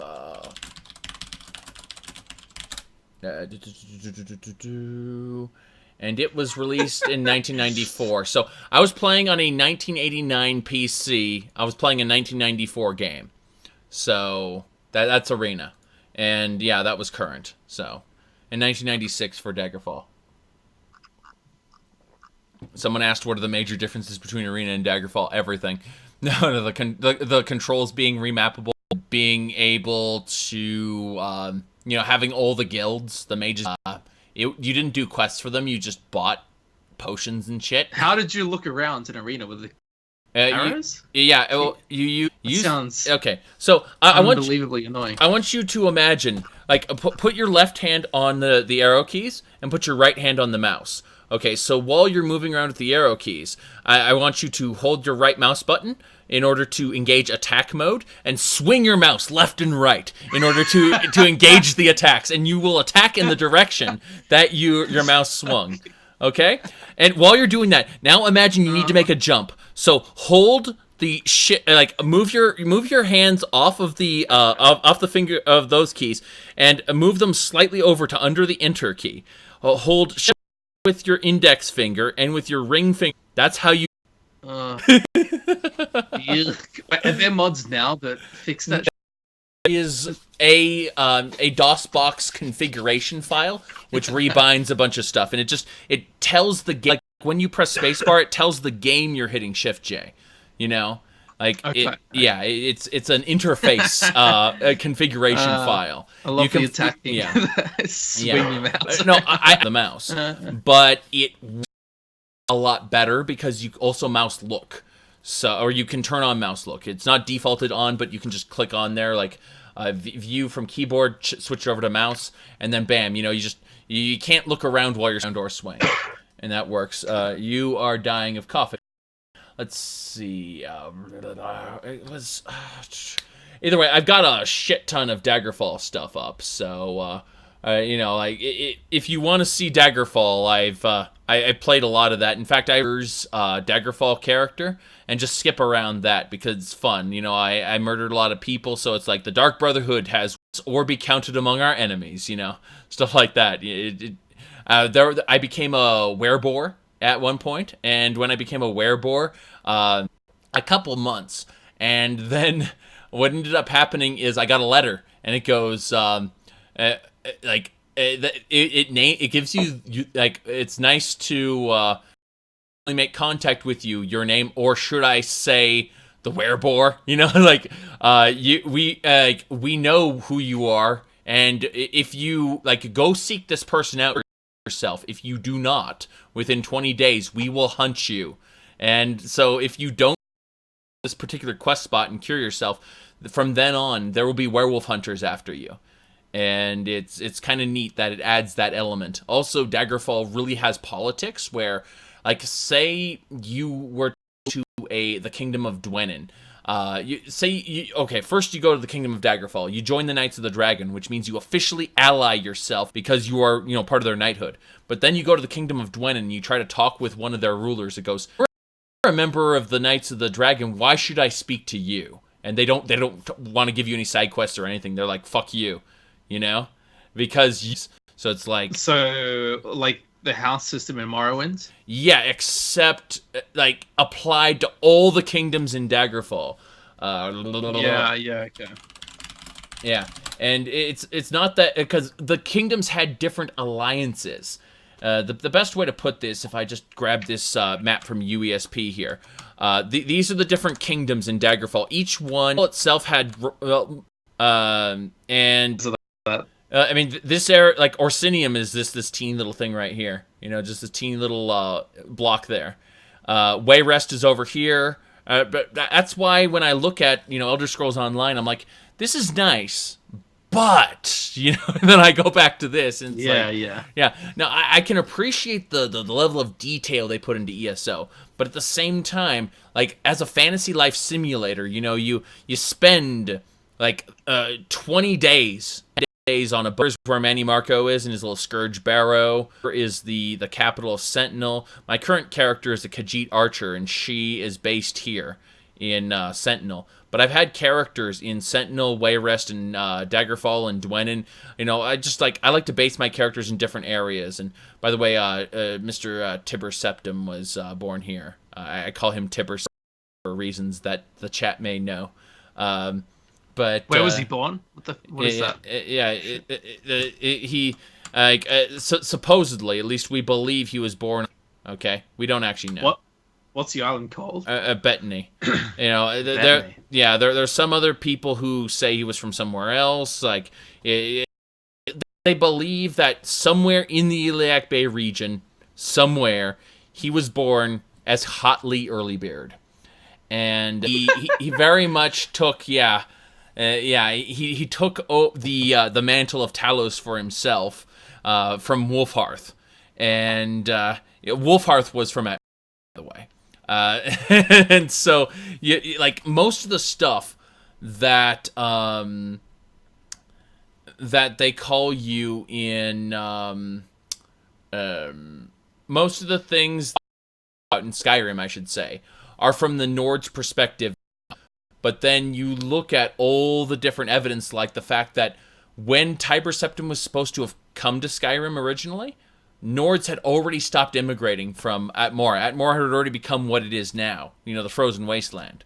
The green, the rolling green of Atmora, the Elwood, as it was called, is no longer what it was. So, you look at all these inconsistencies in history, and the problem is Elder Scrolls Online is trying to piggyback on top of all that, all that misinformation by going, this lore is inconsistent. Sorry, this is hundreds of years earlier, therefore we're going to say that everything in the future games was stolen from these guys. No! Remember this guild? Now he's going to be a jackass over here in ESO. Fuck! That's, that you see, so I that... just treat ESO as official fan fiction. You see, I think that it is an Elder Scrolls expanded universe. It's its own thing. It's just, like, none of the other games have led me to believe anywhere anything in ESO is relevant to the rest of the series. So I'm going to treat it as irrelevant for now. And when Elder Scrolls 6 comes around and proves me, I hope, Campbell, you're right. Elder Scrolls 6 will come around. Want to play another Elder Scrolls. I want to, well, maybe not necessarily an Elder Scrolls, but I want to play another Bethesda open world sandbox game. I don't care if it's Fallout or Elder Scrolls. It's just, I want, that the heart and soul of a Bethesda open world game. I want another one of those. That the exploration. I want to know what happens to the Elmeri Dominion. It's fair. Yeah, absolutely fair. Yeah. Because they were only teased in Skyrim. But yeah. Any other, any games you're looking forward to playing this year, or that you? I don't think so, to be honest. I want to check out Horizon Zero Dawn. Hopefully, it's good. Usually, I go to Malaysia for a week the day it comes out. Ooh. So I'm going to be late on the bandwagon. But no, I don't think there's any games coming out this year that I'm excited for. Hopefully, at E3 they announce some cool stuff. Ritual of the Night. I'm super excited for this. About that. Yes, it was a Kickstarter here. Bloodstained. It's it made $5,500,000. It is these aiming to be. Let's see here. Bloodstained E3 demo. I've had the opportunity to try the E3 demo, so I know it's really good. But it is the classic Castlevania by the guy who created Symphony of the Night, done in that side scroller style, and I think that's really awesome. Just that it feels like Symphony of the Night, Aria of Sorrow, and Order of Ecclesia mixed together into a single game. Still just really, I don't know. There's a lot of different games that I'm looking at, but most ukulele, for instance. People accuse me, well, you only care about nostalgia games. Relevant to me and when I grew up, the game have to be ultra realistic 3D graphics. As long as the core gameplay is fun, I want more of that core gameplay. That's why I said that Elder Scrolls, Fallout, even a new IP using the same concept, the heart and soul of a Bethesda game where you explore, you have side missions to do, you go out and you just take things at your own pace. That main quest, that can wait. I'm going to go the experience I want more of. And yeah, There's someone in the comments that I want to respond to. Twitch said, why didn't they put ESO the timeline after Scam? They always have the war.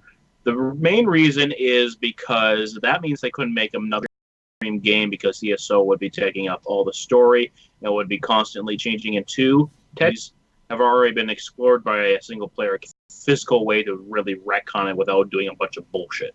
Exactly. No, I understand that completely. But what is your favorite thing to do, Camel, in a Bethesda game? Like, what is your just favorite get into a Bethesda game? What do you just got to do? 100% explore. Explore.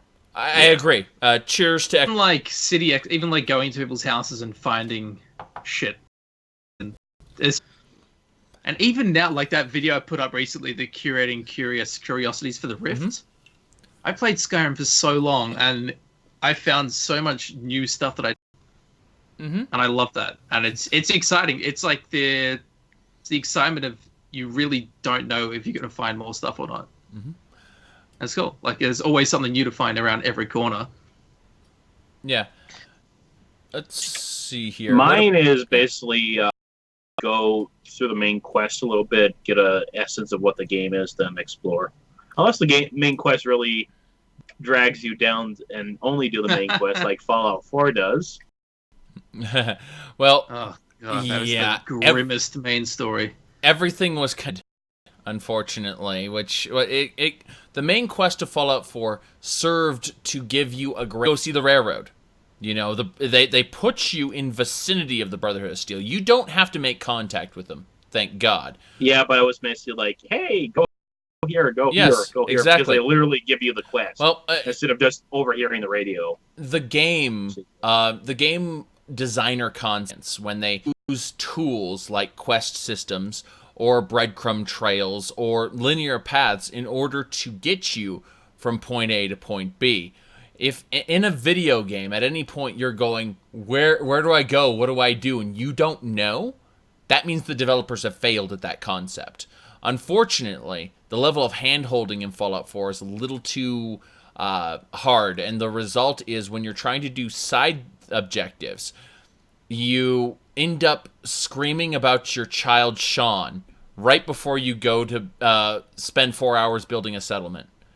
You know? Yeah. And then another 4 hours going to a different area. So, be honest, the main quest should have been a third. I could obviously see that. Yeah.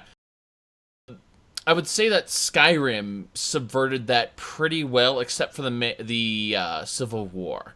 The Civil War is tied unnecessarily. You have to, you have to go deal with the first dragon in order to progress in the Civil War. Everything else about Skyrim isn't tied into the main quest, and you can... the word walls. The horrible word wall design. Yeah. Because you have to do all the guild quests, all the side quests to get into those dungeons, all the Civil War. It's true. Even if it goes against their character. So in order to get all the words, you have to do all the side content. Yeah. No, I was just thinking about the about having to play. That was part of my what if Skyrim was good, which infuriates the crap out of people who think I hate the game.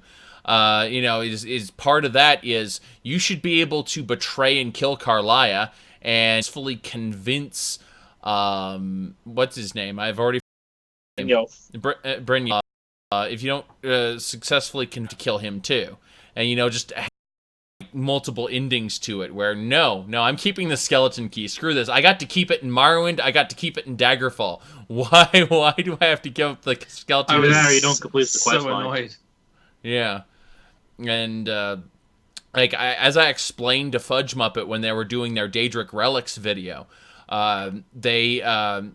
you can't use the true power of the skeleton key to unlock your inner self unless you have the blessing of what's it called? Of the I've already forgotten what Nocturnal's realm is. Everglow. It's like you're summoning something. Yeah. No. Try going forth. You go like this, and really? so yeah, we all AFK guy in a dungeon, so we all gathered around him and did rituals. So, but yeah, I was doing push-ups Yeah. push-ups in the lava pit. yeah. But as for you can't unlock the power within yourself unless you have the blessing of the Evergloam. So the problem is that you get the blessing of the Evergloam after you put the key back. So they never give you the opportunity to use the key to its full potential, which is kind of... I understand why. What does that mean? Unlock... What was it? Unlock your true self? Unlock your true self. That's why... What does that mean? What would that do? Do you remember that, how powerful he was compared to other people? Like, you're the dragon... Yeah, Mercer Frey, yeah. Like, you're the Dragonborn, so you're the Mary Sue. So no matter what happens, you prevail. But... in this case, all NPCs fall to Mercer Frey. You know, like, you can't beat me, you know, so on and so forth. Like, he proved it time and time again. He's better than them. That's because he unlocked his potential using the skeleton key. Because he had the blessing of the Evergloam. He was able to do things with the skeleton key possible. And, like, Carlia explains that in the quest dialogue, but she does a piss-poor job of doing it. And she fucks up the pacing, so you want to just skip her dialogue and get on with the final fight. That's Skyrim during a quest, you're just spamming A. You're like, come on, this is so boring, dude. Yes. And then eventually, you know, that you miss that 1% that's good. Yeah, exactly. She explained why. why. Just ignore the Thieves Guild. She's so important. It's there is a quest called Destroy the Thieves. I'm deadly serious. It's a mod. It's a mod. Sorry, it's a mod. And you just chop Brynjolf's head off. Like, it's like, okay, you go and you kill all the Thieves Guild members. But no, there is also a Dark Brotherhood for Good Guys mod where what happens is you go over to like you get the request to kill Greld the Kind, and what happens is you go there and you like. It go after you witness her going, you'll get an extra beating, you know, and so on and so forth. You go to the guard and you can use a speech check to convince the guard that she's brutalizing the kids, and again she resists arrest and is killed, and so for her being killed like that's a mod that they implemented.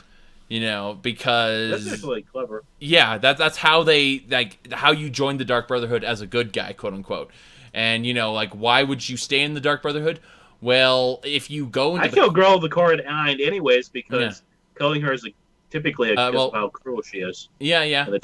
If you look in the back of the, you did Curiosities on fucking Riften, you know that the back of the orphanage has it has chains. Yeah, has, like, cups buckets. On the wall, yeah. It has chains and buckets so that the kids can shit while they're chained. Yeah. Like that just proves that, you know, killing her is a good act. But if your character, especially if your character is a lawful person, you know, so you want to report her to the guards, and that's what one of the mods does, is it lets you do that.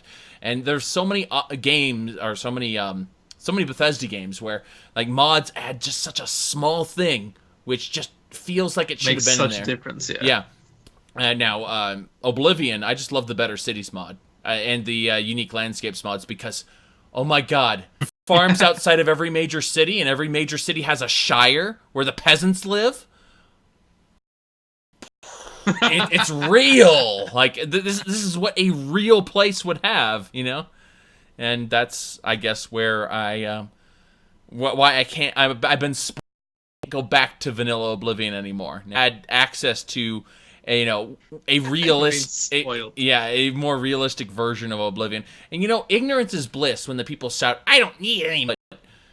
Ignorance is bliss. It's like, consoles are better than PCs. Ignorance is bliss. Yeah. Oh, you're trying to turn the audience? What are you doing? No, I'm just... My point is that, like, a lot of people get tunnel vision, and they don't care what they're missing. When, you know, they don't care about it. That's fine. But, like, when they've had the opportunity to experience it in a different way, I think they would notice. And for sure. I ages. I don't think till last year I modded Skyrim. And I never wanted to change the graphics because I was like, no, I don't want to make it not look like Skyrim. And then I found all these mods that make it look way better, but it still looks like Skyrim. I'm like, Yes, exactly. What was I doing? Yeah, you get a nice ENB preset, not tetrachromic like I use, because that's fantasy world, but like just something like even bleak ENB. You know, sure of your video, you want to tell a dark, you use bleak ENB. You tell something a little more lighthearted, you use Real Vision. You know, you just change it up depending on how you want the video to look, and it's. I know I used bleak ENB for one playthrough. I used bleak ENB with a fog preset, where like it made it foggy all the time. And so it was always foggy, it always looked bleak and dark, and then I used the monster mod just so that you never know what comes out of I wanted Far like that. I wanted Far Harbor to be like that. I wanted that eldritch horror to really, come out of the fog, and it never did. Like Far Harbor was my my disappointment for Fallout 4. And most people, like I already knew like the perk system wasn't going to be the way I wanted. The RPG choices weren't there because I saw E3. Like E3 told me all I needed to know. And they want to be optimistic for the future. Fog was no, it wasn't. It was just some kind of radioactive. A lot of stuff wasn't explained in it. Yeah, exactly. But a ripoff of the Fallout 3 one. What's it called? Point Lookout. Because remember Point Lookout, and then you had your brain messed with, and like you had a piece of your brain cut out and all this stuff. Yeah. And it's like you went through this trippy experience, and that was the Children of Adam part. So, yeah.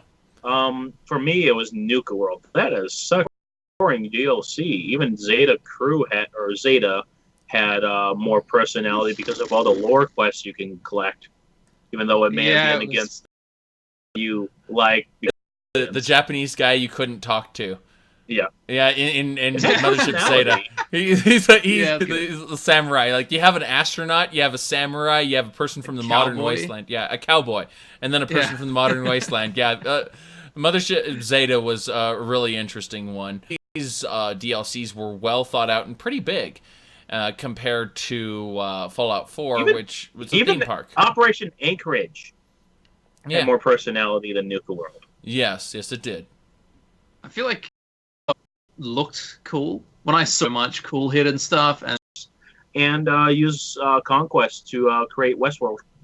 The Conquest mod, the Conquest mod lets you put a workbench wherever you want, so you can just make anything into a settlement anywhere.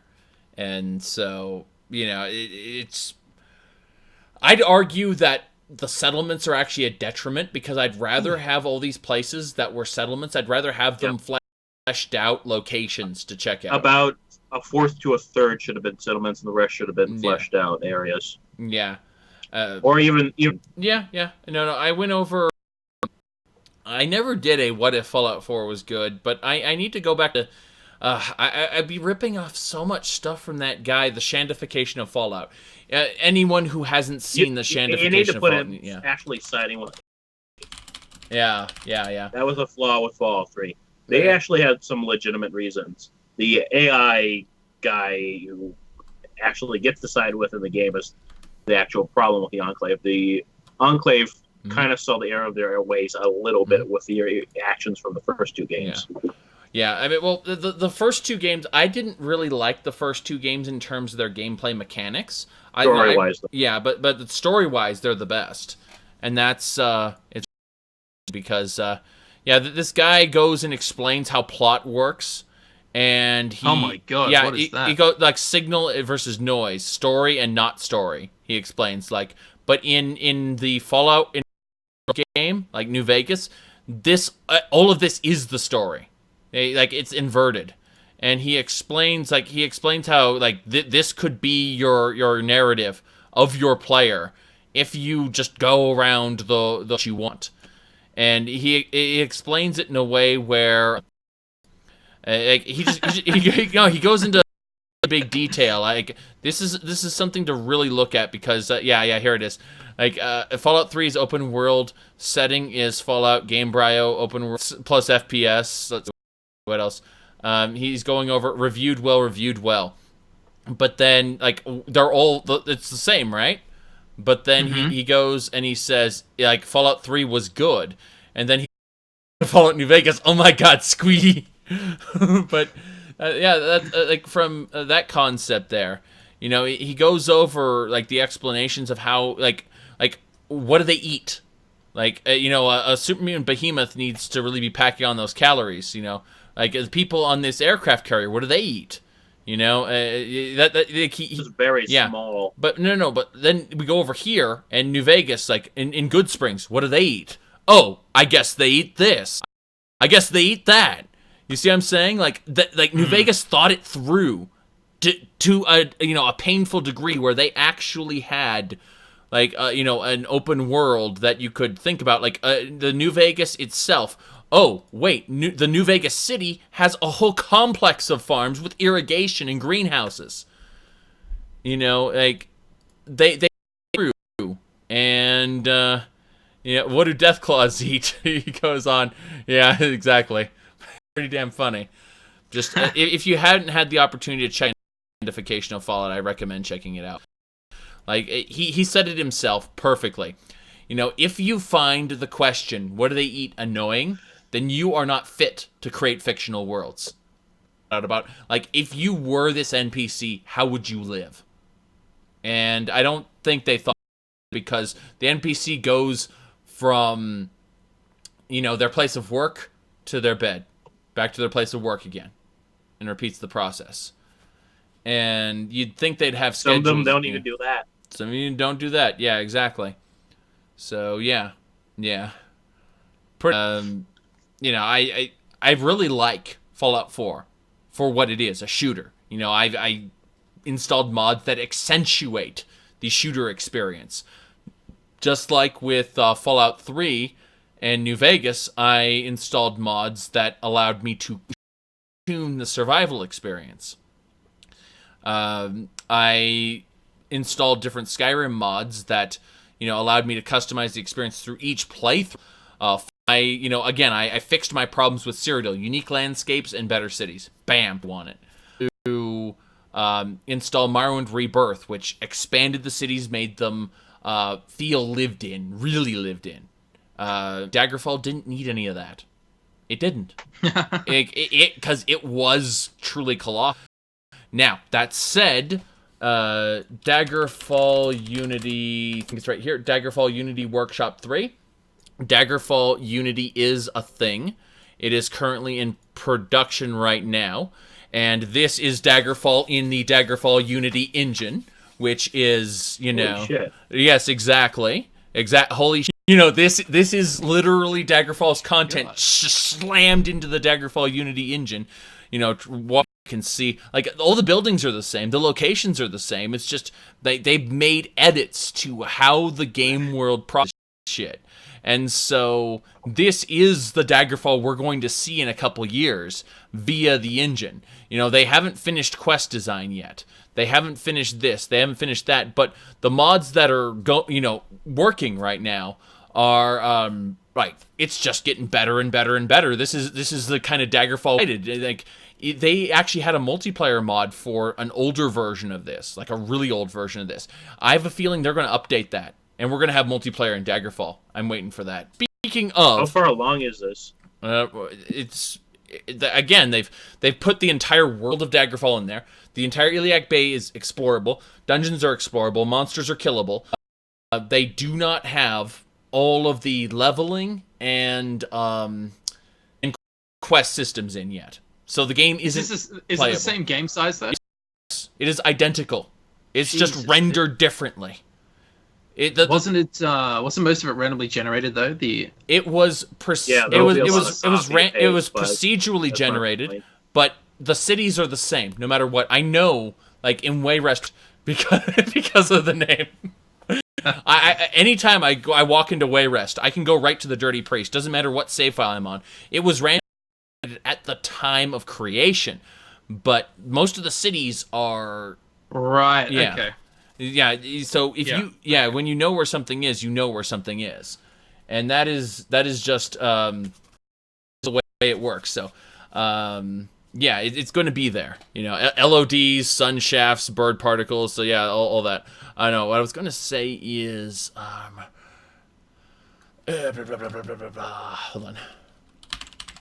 on. Yeah. When I need to play Camel, as soon as I actually get on, line with the developer, is the Marwyn multiplayer project.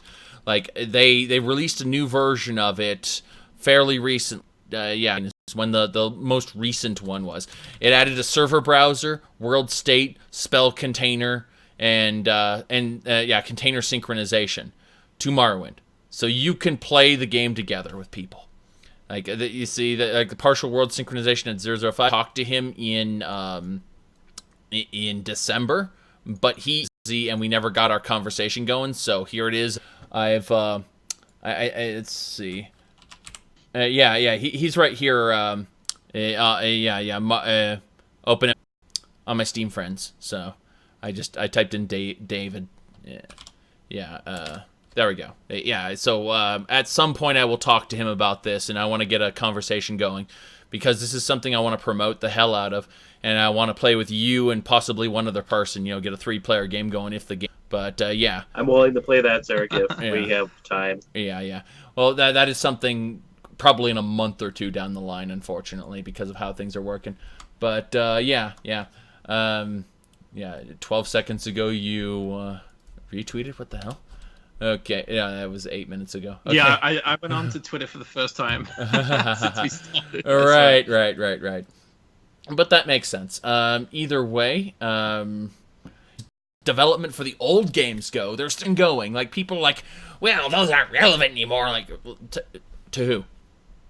Like, to who? The answer is to imagine exploring a beautiful Daggerfall like that. Yeah, the buildings are all the same shape. Yeah, they're, the quests are pretty generic. But what's to stop someone from implementing what they want in it? Like a sandbox, like all the other games. Daggerfall Unity's adding a modding API. Morrowind already supports Morrowind's regular modding API. So, this is all going to happen. I have a lot of fun with this. But yeah, Matt, I agree. We could definitely get a game going at some point. Not right now, unfortunately. Yeah, but probably some like April or May. Yeah. Either way, we're at about 2 hours and 50 minutes. So about possibly wrapping this up. I was going to say, Camel, why don't you go ahead and tell people who you are and what you do, and that kind of. I plague the Elder Scrolls community with puns. And disguise it as guides in interesting videos. That's pretty much. How would you describe it? That's probably more interesting way. Yeah, I would say that I got on board with your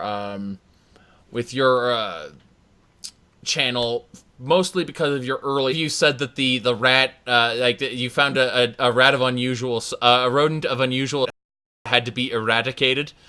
Yeah. Yes. Yep. Now let's go to Twitter really quick, because apparently the Daggerfall Unity guy just posted a video called Iliac, and apparently they're working on functioning ships, which let's see here. Hold on. Yeah. They're working on functioning ships in Daggerfall. So this is low quality. They're not polygons; they're sprites, but. These are functioning ships in the Iliac Bay. You can see across to the other side of the bay, by the way. That's something.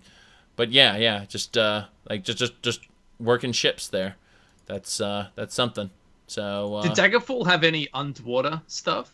No, it didn't. It had underwater dungeons, but you entered them on the surface, and then you went into the dungeon, then you went to underwater segments, where you either had to use your swim skill, which was the death of many adventurers, because they didn't realize they didn't unequip their armor. Okay. No. If you're wearing heavy armor, the heavier your skill, and so you just kind of sit there in the water as your breath bar goes down, and then you die.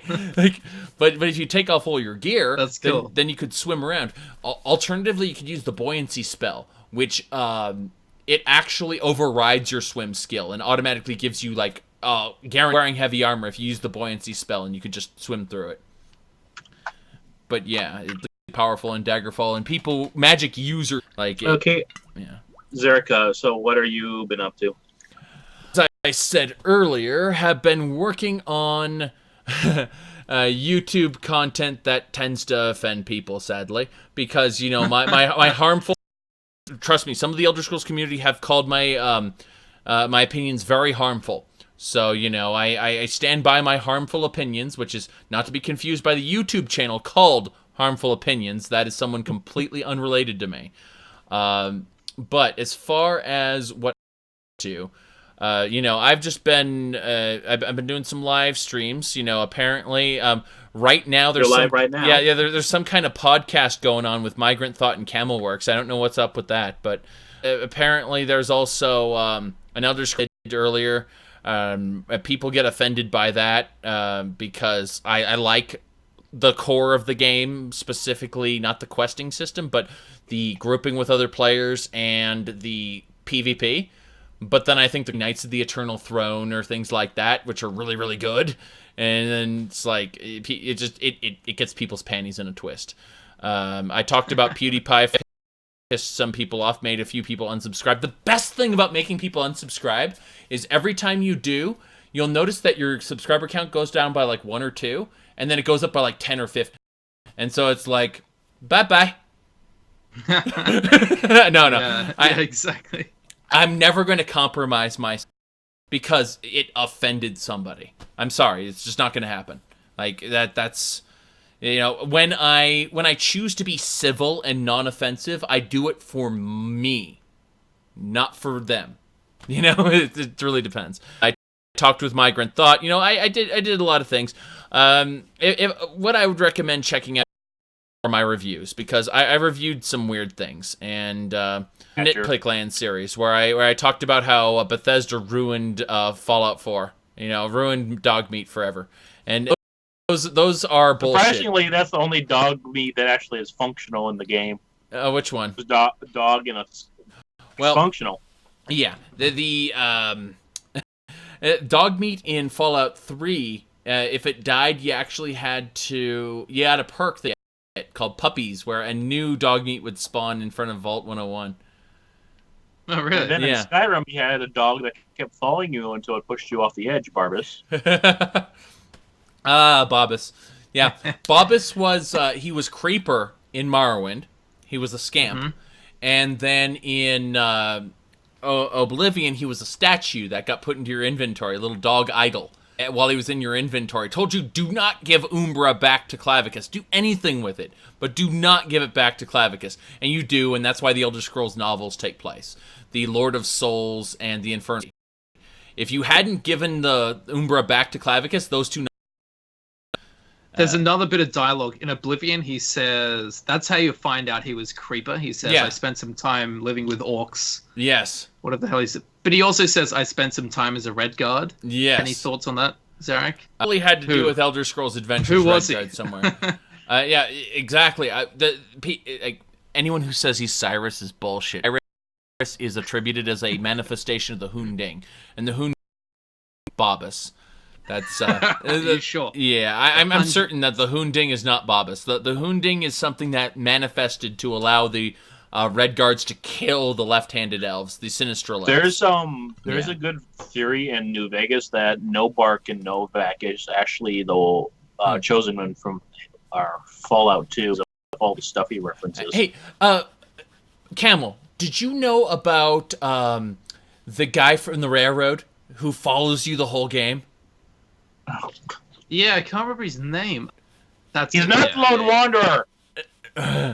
Yeah, well, he follows you the whole game. Like, there are all these that look just like him except have disguises on, and when you kill him, it's because he's been following you the whole game. That's why he trusts you the way he does, because he's been watching you. Yeah, I remember I found this. Yeah. There's like a chair with a bottle of water with some like camo over it that overlooks the entrance to Vault. Yeah. It's still not explained how he knows about you. Yes. The only people that know about you are Father and the guy that killed your wife. Kellogg's cornflakes. Yeah, okay. You got to get let's see, Fallout 4 Complete Breakfast. Hold on. The complete yes, the complete breakfast mod for Fallout 4. Here, the complete breakfast mod for Fallout 4 allows you to come face to face with Kellogg, and is made by Trainwiz, one of the best mod authors of all time. Now, Trainwiz is also responsible for a mod called the World Eater Beater. In when you fight Alduin in Savage Roar, he'd grow gigantic, he'd eat you, you'd go into his stomach, you'd have to fight, and you'd end up on his back, and he's still giant, and you're hitting these vulnerable points on his spine as you're running up to hit him in the head. Battle. Yes, it is the Deathwing battle of Elder Scrolls. So when you hit his head, he goes and destroys Sovngarde. So these rocks are floating around everywhere, floating in space, and you on one of the rocks, the rocks that are flying by into Alduin, in Alduin's body, and so sounds so complex. Yeah, they'll can actually kill him. That's Trainwiz. Trainwiz also did. Migrant will have conflicting feelings on this one. Maxwell's Thomas the Tank Engine. Yeah, I actually liked it. It was just hard to navigate. Maxwell's World is kind of what Nuka World should have been, in the sense that it is freaky. Maxwell's World launch trailer. Oh. Yeah, so if we look over here, Maxwell's World, this is a theme park, but it's completely this mod has full voice acting. All the characters are voiced. Everything is crazy. There are ghouls with crazy brains and stuff. Skeletons running after you. But hold on. Okay, so this is an amusement park turned a post-apocalyptic. Everything is insane. And you'll see just there's a rainbow gun, but yeah, it's just if you ever have the opportunity to check out anything, it's Maxwell's World. What ends up happening? I've run out. Yeah, my goodness. Okay, well, in that case, I guess we're gonna call this off pretty soon. So what I'm gonna say before we go is that just Maxwell's World is. How do I put this? There is a supernatural spookiness. There's ghosts. It's in the Fallouts 1 and 2 that had ghosts. Serious business. So, this is a callback. Trainwiz brought the original Fallout back, but it also, you can have a bad ending to Maxwell's World. You can fuck it up, and everyone can die. And it's your fault. But if you explore everything, if you do everything just right, then you can get a good ending. And so this is replayability at its finest. Yeah, just saying. He added choices and consequences. So Trainwiz is definitely an author. A good author of mods. Complete Breakfast, everybody. Sure to download it.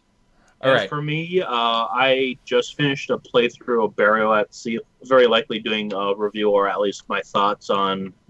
And when March rolls around, I'm going to be playing Breath of Effect Andromeda. Mm-hmm. I'm completely going in blind. I don't know that much about the game other than it takes place in an alternate galaxy. So that's basically my content wrapping up. You guys have any thoughts going on or anything? What can we expect from these by chance? Very possibly. The newish series called The Elder Scrolls Detective, where we basically just, find stuff and talk about it. Does it have to do anything to do with your Dwemer lesbians? Yeah, that was one of the episodes. Want to know about a lubricant and two Dwemer and a sealed room? You should check out Camelworks' video on Dwemer lesbians confirmed. Yep. Yeah. Dwemer lesbians in the law confirmed. Mm-hmm. There we go. All right. Thank you for watching the Migrant Thought podcast. Everyone have a good evening. Au revoir. Y'all have a good one now. Okay, I need to see if this got corrupted or not. I don't know. Let's see. All done.